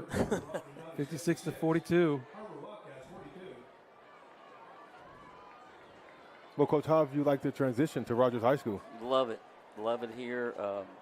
You know, from where I came from last year or the last 7 years, and then college, and then West Fork, I've almost gone full spectrum. I've been medium. I've been in college. Yeah. You know, I've been a real small school because we were, you know, New School was the smallest school in state. And the numbers are different, but, you know, we have the facilities, we have the weight room, we have the strength coach. Yeah. We want to get it done here. We want to do it right. I don't think you talked about it, but you've also coached with a legend. Have you not? Who's that? You coached with Oklahoma State? Yes, I guy did. There? Who's that guy that you coached with there? Some guy named Eddie Sutton. Eddie Sutton. I've heard that name before. He's won a couple games in his time, hasn't he? He's not bad. He wasn't bad in his day. You know, he's gone now, but he. He's a good coach, wasn't he? Yes. Cam Cunningham trying to find some running room. He's got some over here. He does. He's got the outside. He can beat one guy. Oh, we didn't quite get that block there, number 12. We kind of sealed him off. Cam might have returned another one for a touchdown. Wow. A good return. Mounties get the ball on looks like the 33-yard line possibly. Again, he was one guy away from going the distance. He was. Now, you had you met with Coach Calipari recently, didn't you, down there? And we did. In Central Arkansas somewhere? At our Arkansas Basketball Coaches Association. I'm the president of our state basketball coaches association. We had Coach Cal, and my son and I had the opportunity to pick him up at the airport, and he came in about 2 hours early, so we got a chance just to hang out with him for 2 hours until he spoke, which was better than any clinic for me. Jeff find some room on the outside. He found a crease up to 40 to 50. Good block on the outside. Oh, my goodness. Time and time again. Do not let him get to the sideline, folks. Touchdown, Mounties. That is a 70. And there's no 68-yard touchdown run. I don't see any flags on the play. He's got to be closing in on 300 yards rushing for the night if he's not surpassed it on that run. Yeah, because he was at 248 going into it. Wow, 322 yards of rushing on the day. He just 5 touchdowns, 322 yards rushing for number 1, Jeff Regan. He does such a good job of reading his blocks and then exploding out of it, too. He gets that edge. I said it time and time again. Don't let him get to the sideline. You might as well go ahead and put 6 on that scoreboard every time he gets to, because he's going to outrun your fastest guy every time. Wow. Averaging 20 yards a rush. What a weapon. And the extra point is good. Well, you said that right, Coach. A weapon. Yeah. He is a weapon. Wow. When one's on the field, you got a chance. You got a chance. And then you add 14 to that, and yes, 14's not bad. He's not bad himself. Those two in the same backfield at Elmwood Middle School. It's hard to believe. Were their positions switched? Yes. At Elmwood? Yeah. Braxton was the quarterback? Yeah, and it made sense because he was just so big and so strong. He could just take that ball and just go and just go. Wow. 63-42, the Mounties with 1 minute and 4 seconds left to go in the third quarter. No, finish that thought. I mean, when you were with Calipari in those 2 hours and you picked him up early, you guys just – was he holding court? Was he talking? And, he was phenomenal. Yes. I mean, he was down to earth. Just spent 2 hours with us, talking to us. Anything we asked, you know, if we asked basketball, if we just we drove him around Hot Springs. He hadn't really been downtown, and he wanted to see a few things, and it was just cool to go. Hey, you know, sometimes when guys make it big time, they don't have time for you. And it was just like me and you talking. Yeah. Right. That's great. We had the fortunate opportunity to go because Jeff won Player of the Week down in Springdale, and so Calipari was there at a luncheon and speaking, and it was really, he was awesome. He just sat down and had the microphone telling stories about this, that, and the other, and just like you talked about, Coach, he's like, I don't know what I have. He's like, I've got some good players, I think, but I don't know what type of team will be like until the season starts. Yeah. And he said, I'm injured, guys. And he goes, we're playing Kansas in a couple days. He goes, we might get beat by 30. He's like, I don't know. And they win that game. They win the game. Go back and win almost that by game. 30. Yeah. I know. Judging by the Kansas game, he's got some pretty good players. He's got some pretty good ones. And he had a couple that were sidelined for that Yes, game as well. He did. That's what he was worried about. Benson Ashley does kick in the end zone once again for a touchback. Har-Ber's got the ball at the 20-yard line. Here they are for the tunnel screen. That's to Titus Kramer. It's a little crease. Wrapped up there by Zeke Parsons, and Christian Flores comes in to clean him up for the tackle for the Mounties. And Gerardo Guzman there as well. A gain of 7 yards on the play.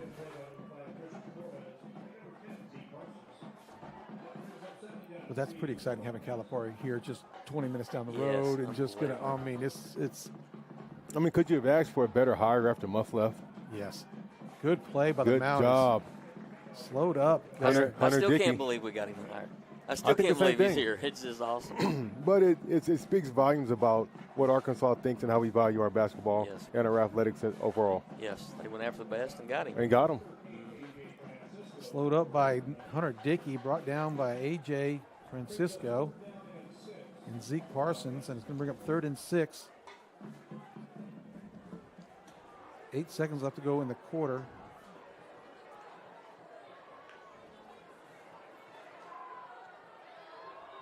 They are going to wait for the quarter to run out. Is that, boy, another, that was a much faster moving quarter for some reason. Yes. A couple of turnovers. They swapped turnovers, but the Mounties take a 63-42 lead going into the 4th quarter. You see that picture of our drone coverage coach? That's that drone footage that's above us. Isn't that kind of neat? That's awesome. Yeah. Yeah, but the Mountie program, the basketball program, missed the playoffs the last 2 years, and really excited to see if we can get back into that playoff run. It's always fun to just be in the mix, in the playoff, have a playoff contending team, and it's always a lot of fun because the playoffs this year are going to be held at Springdale High School. Is that correct? Well, it won't be voted on until January, but I think with a brand new gym, yeah, they got they'll have the upper hand. Okay. And Coach asked me, maybe some of the differences here. That's one difference here. You said we've missed the playoffs the last couple of years, but if we can just figure out a way to get there at this level, it's 1 week. Yeah. I mean, maybe if you can play good for a week, you can win it because, like last 7 years at New School, there's 3 levels of play. Like you got to go through district, regional, and state. We won 7 postseason games last year and got beat in the semifinals. Winning 7 games. You win 3 here and you win the big one. Yeah. So. Yeah, it's amazing. Never thought of it that way. It's similar to what the baseball is set up here at the 6A level. Yeah. Baseball 6A. If you get a bye, you just win 2 games, and football. You win 2 games, you're in the state championship game. Baker rolls to his left, looking this way, throws out of bounds. Good coverage there by Guzman.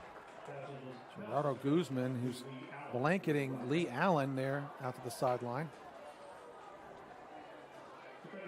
Speaking of baseball, we got a young man in the booth with us tonight who plays for the Mounties baseball. That came through some job shadowing here, and Drew Shelton. Drew Shelton, that boy. Thank you, Drew, for coming out. Always good to have young guys come hang out and have the scenes. Experience. Yeah. Oh, quick kick on 4th down. Oh, good bounce. Good bounce for Har-Ber. Har-Ber Wildcats. It just means it's going to be more yards for the Rogers Mounties to score from. Pad our stats. Yeah. Good stop there by the defense, though. 63-42 with 11:41 left in the ball game. Again, at one point we touched on it earlier. It was 35-6, as you said, Coach. I thought we were going to be out of here early, but the Wildcats have showed a lot of fight and a lot of grit, and they just keep kind of keeping themselves in this ball game. They sure have.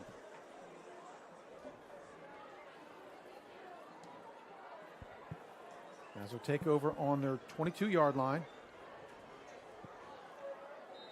On the near numbers is Cooper Daniel, Drayson Volk on the hash. On the opposite side, Aiden Eichenberry. They got Braxton in at tight end. Give it to Jack Harrell. Good cut. Finding lots of room there up the middle there. It looks like 4 yards possibly on the 1st down carry. Well, he's had a good night, hasn't he, carrying the football? He has. He's got 2 touchdowns on the night. It matches his 3 touchdowns on the night, excuse me. So that exceeds what he's had coming into the game. He only had 2 touchdowns coming into the game. Got Cam Cunningham checking in for Jack Harrell at the moment at the tailback position. Twins to the far side. Braxton give it to Cam up the middle. He's stuffed a little bit, and he's going to gain it's like maybe 1.5 on that play. Going to bring up 3rd down and 5. Like Kevin Monroy checking in, going to get his first action tonight in the offensive backfield for the Mounties. He's made a couple of big plays for us on special teams. Coach Farrell, did you go run today? I got my run in. How far did you run today? About 3 miles. Oh, really? Coach Brill told me he did 4. Yeah. Don't believe He it. would always say he upped me. He would always say you he could say upped me. 15. He said Yes, he did 16. He'd gone 16, yeah. Jeff back to pass, looking right, throws it over here to Braxton, has it. Going to try to spin move to make something happen. Does a double spin all the way to the 40-yard line. Good throw and catch there for the Mounties. And big old guy moving like that just doesn't seem right, does it? Does not. you see that low post move? That was a low post That's what move. it was. He came to picture day yesterday and walked out on the basketball court, hadn't touched the basketball, and just flat-footed jumped up and dunked it with 2 hands, and then turned around and took his picture. Wow. Yeah, he came to my house the other night. Him, ironically, and Aiden Chronister were at the house the other night. I just can't believe the size of those two have gotten over the years. That's Kevin Monroy. Nice burst on the left. He found a crease on the left side. 9-yard gain on 1st down for number 23, the sophomore junior, Kevin Monroy. Yeah, the Mounties have a stable of good running backs that we've seen all this year. 2nd and 1. Twins to the near side. Lindsey in tight end formation. Eikenberry far. Going to give it to Monroy again. Nice cut there. Yeah, see, he used his eye. You know, they have that saying, let your eyes move your feet in football. It looks like his eyes had his feet moving, had his eyes up, and used his blockers to gain an extra 2 yards there. I've seen him in a couple of JV games this year, and you can just see that more and more reps that he gets, the better he sees the field. And he's doing a great job of picking those holes and getting north and south and getting positive yardage for the Rogers Mounties tonight. Empty set for Jeff. Trips to the far side. Jack Hill to the near. Jeff is looking to cut up the middle again. Oh, my goodness. He's broken again to the 20, to the 10. Down to the end zone. Touchdown, Mounties. Touchdown number 6 tonight for Jeff Reagan. Touchdown number 6. That's a 48-yard burst up the middle. He may get in close to 400 yards tonight. That's going to bring him close to 370. 380. Wow. 380 yards rushing and 6 touchdowns on the night so far. Wow. For quarterback number 1, Jeff Reagan. Outstanding. I mean, just the burst that he has is so impressive. It's hard to guard that because you spread them out so far. You got to protect the trips to the far side. You got to protect the twins to the near side. You know, and then you're vulnerable up the middle. If he finds a crease and a couple of blocks, that's what he'll do to you. 70 to 42. He gets that crease, he's gone. Yeah, he certainly is. You stay with us for a little bit longer, Coach Phil. This is going quick. 70 to 42. I'd take that in one of my games. That's almost a basketball score there. If I'm the 70, I'd rather be the 70. Yeah. Yeah, I wish we had a replay of that one there. Tap on the window. Yeah, there you go. We got time. I'm going to show them the signs they show us from time to time. Yeah. It's how we communicate here. Between the engineering crew. Let's see that there. Wow. Boom. Gone. I mean. And he forces the defensive back to pick a side, you know, because he's on one side of the blocker. The defensive back picks one side, and he just cuts to the left of that blocker, and then he's just strong enough and quick enough to get through those creases and burst through those one-arm tackles. Well, he started the night at 900 some odd yards, close to 1,000. Yes. He's now surpassed 1,200 for the season with another regular season game to go. He had 15 rushing TDs coming into tonight. Well, he's now up to 21. I'm not very good at math if I make a mistake. And, you know, early in the season, didn't seem like he really ran a lot. They were more working out their kinks of their offense, and now they've opened it up. Yeah, now they need him. And Well, I talked to Coach Brill a little bit about that before the Fayetteville game, but they didn't show that at all until the Fayetteville game with him running a lot. He said, "We're going to run his pants off. Yeah. We're just going to because we're going to spread him out and we're going to just get Jeff and get him some carries." And that's the first time they ran him like that, And he had 26 carries for 200 yards, I think, that night. And well, as a coach, there's those saying you got to use them while you got them. That's right. Because you hate from to graduate, and you say to yourself, "I wish I'd have ran them more." Oh, long pass here. Good. Oh. That's a close call there. Yeah, Christian Flores is right there. I'm not sure. Looked like he got his head around just in time to make a play on the ball. Yeah, I don't think he touched him. I think he just. If anything, they're calling for face guarding, but face guarding is not illegal in high school. But it looked to me as if he got his head around just in time to make a play on the ball. 8:50 left to go in the ball game. We're joined in the booth with the new head coach of the Mounties basketball program. Okay, so there David was no Farrell. flag. No flag. Okay, they did wave it Good off. for them. Yeah. Maybe he's a college ref or something, but we're joined with David Farrell in the booth with us. Swing pass here to number 2. Oh, he's trying to reverse his field. Oh, and right there he's met with a bunch of Mounties. A host of Mounties in on the tackle there. I think that was Campbell Matson, the sophomore, number 57. His jersey's hard to see, but as he came all the way across here, Campbell did a great job of staying home and turning him into the play. Lee Allen on that carry. Great job by the sophomore there, number 57, Campbell Matson.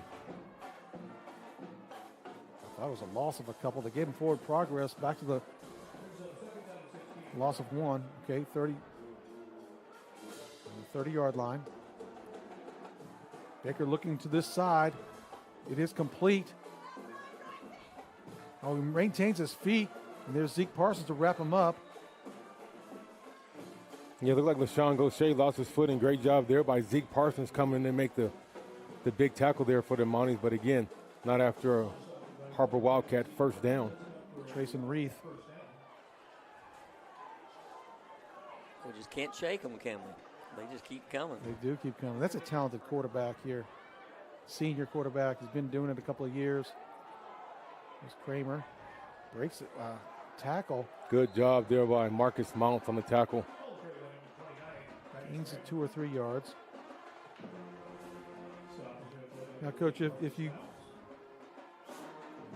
Right. Whoever said that's right. Coach Farrell, when you look down the down program like at Kirksey and Elmwood, you see some. I mean, these have been good programs for years. Still see those programs competing in their rightful middle school divisions? Well, we sure hope they do. I haven't seen as much as Elmwood as Kirksey as I will here in the next 2 or 3 months. Right. Because it's just been practice. When we start playing games, I'll get to see them more. But I see the 9th grade every day. We really like our 9th grade. Coach Worthy, Coach McMahon are really working our 9th graders well. So I know to there. Now, Elmwood and Kirksey here in 2 weeks, we start playing, and we'll be able to see them on Mondays and Thursdays. So looking forward to that. Yeah, that 9th grade group is a really good group. Oh, throw downfield to Lee Allen just off his fingertips. Got behind the defense.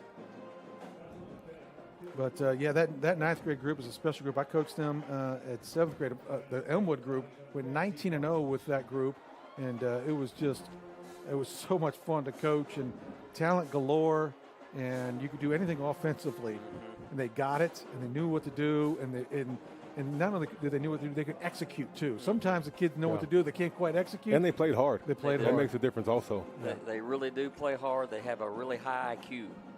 They know the game. They like the game. They play the game a lot. 4th down and 5.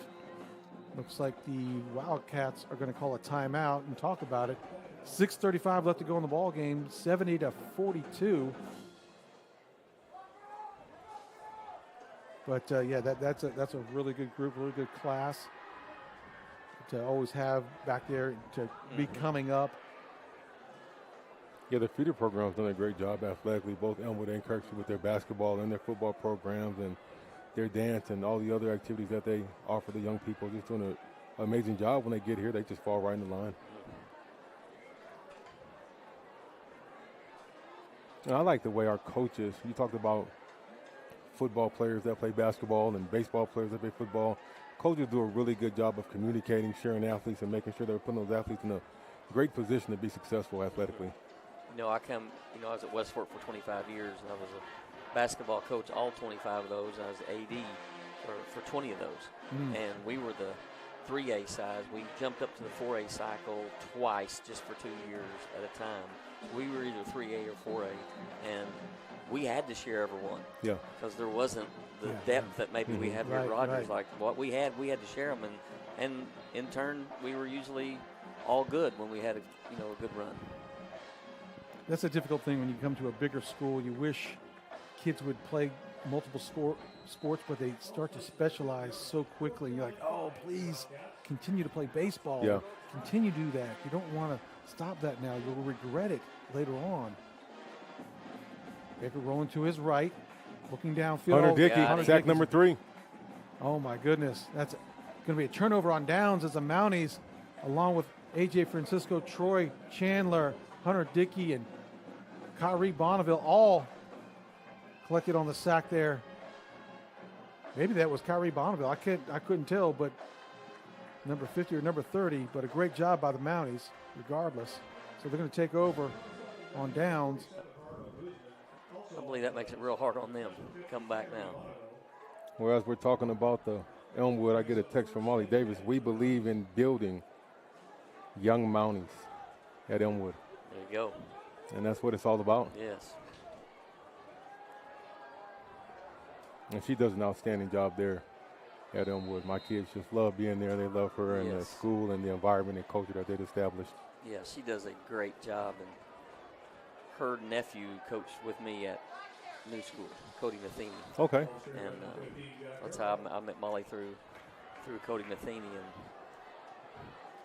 we joke about maybe possibly trying to get him back someday. Hiring him in the Rogers system.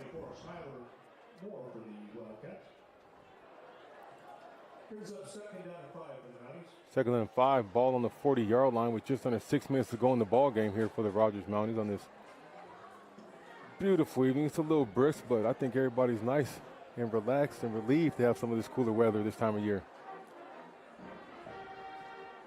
Yeah, another good strong run by Jack Harrell for First what down. looks like a first down. Yeah, Jack Harrell having a great night tonight on a senior night. Jack Harrell. Really good kid, too. Him and his younger brother Jet's a good little football player. In comes Xander Burke, sophomore, number 22. In comes Braxton Lindsay. We were just talking about the Hogs and Coach Cal. I just got a text that TCU beat them on the road tonight. TCU beat the Hogs? Mm-hmm. Wow. He doesn't care right now. I mean, he cares about winning and losing. No, but Well, it's exhibition. Yeah, when you're like Cal and you've been on some deep runs and won some championships, you know when it's money time. Yeah. And right now it's not money He's time. not worried about being good in November. no, he never has been. You know, that's just not his style. He's like, we'll figure it out. We'll peak. And we'll have our ups and downs. When playing your best basketball in March, ideally. But he certainly has generated a buzz with the Arkansas program since he's arrived. And he's brought some outstanding players with him. That DJ Wagner's going to be a monster. I remember his dad played at Memphis. Yes. It's sort of unbelievable what he's done when he walked in this first team meeting and there was no team. Yeah, he had to rebuild it, and he rebuilt it in a very nice way. Xander Burke on the carry. Good strong run there by the big sophomore. It's going to be enough for a first down.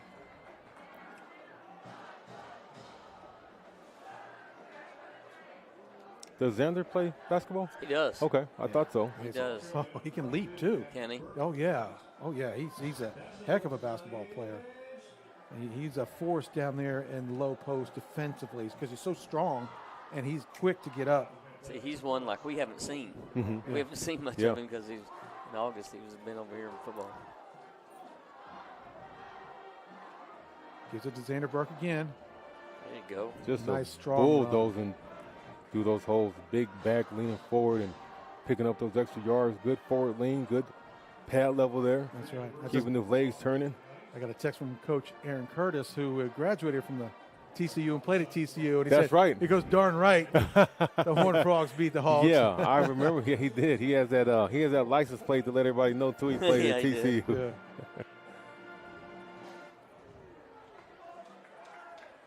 He had a Sports Center highlight dunk. Did he really? Top 10. Top 10 dunk.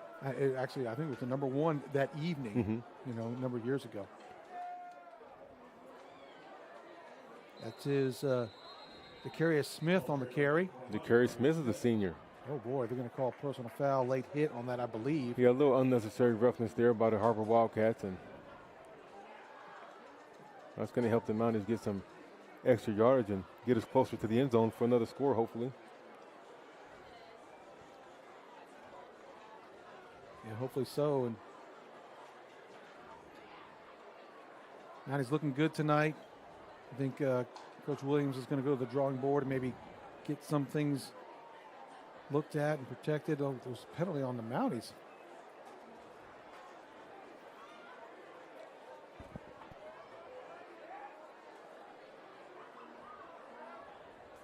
Yeah.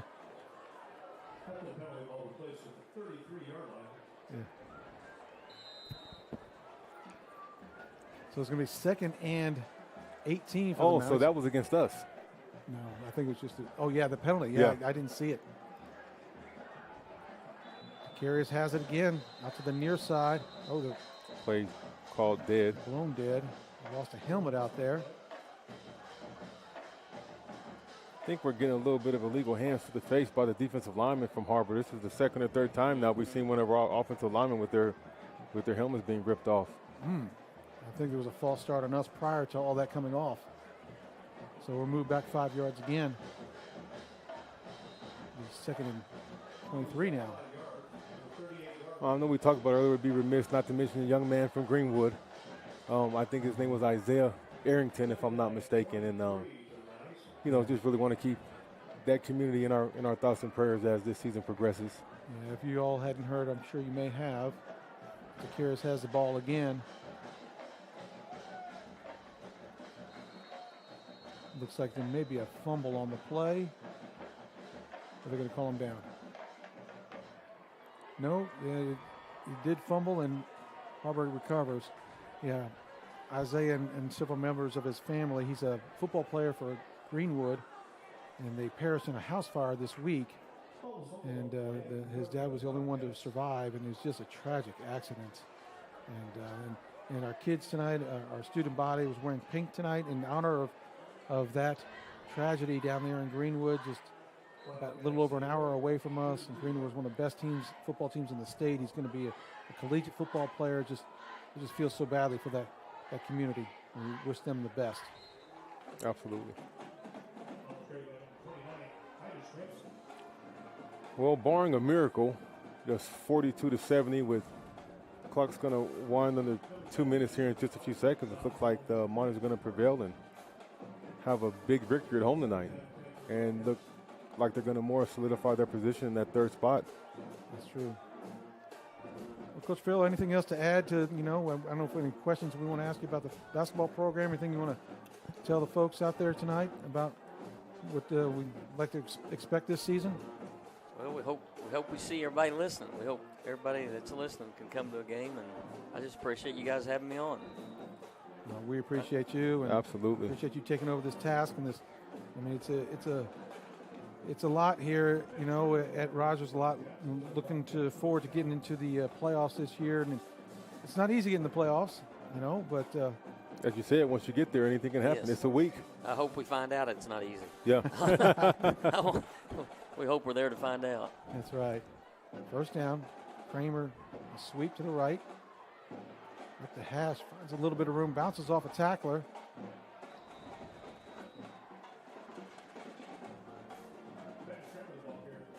Yeah, I appreciate you guys having me on. I've enjoyed it. Appreciate you guys. Yeah, thank you so much. It's been great. Yeah, I can't wait. I love basketball season too. I mean, as much as I love football, but the basketball, the back and forth in basketball is always a lot of fun to be around, and especially when you're in an arena and everything's going good. It's a lot of fun. Baker. Good tackle there. Really good tackle. Wow. That's Baker Miller making that tackle there. 5'11" junior. And he's coming in with a couple of the juniors out there. finish off the game with 33 seconds left to go in the ball game.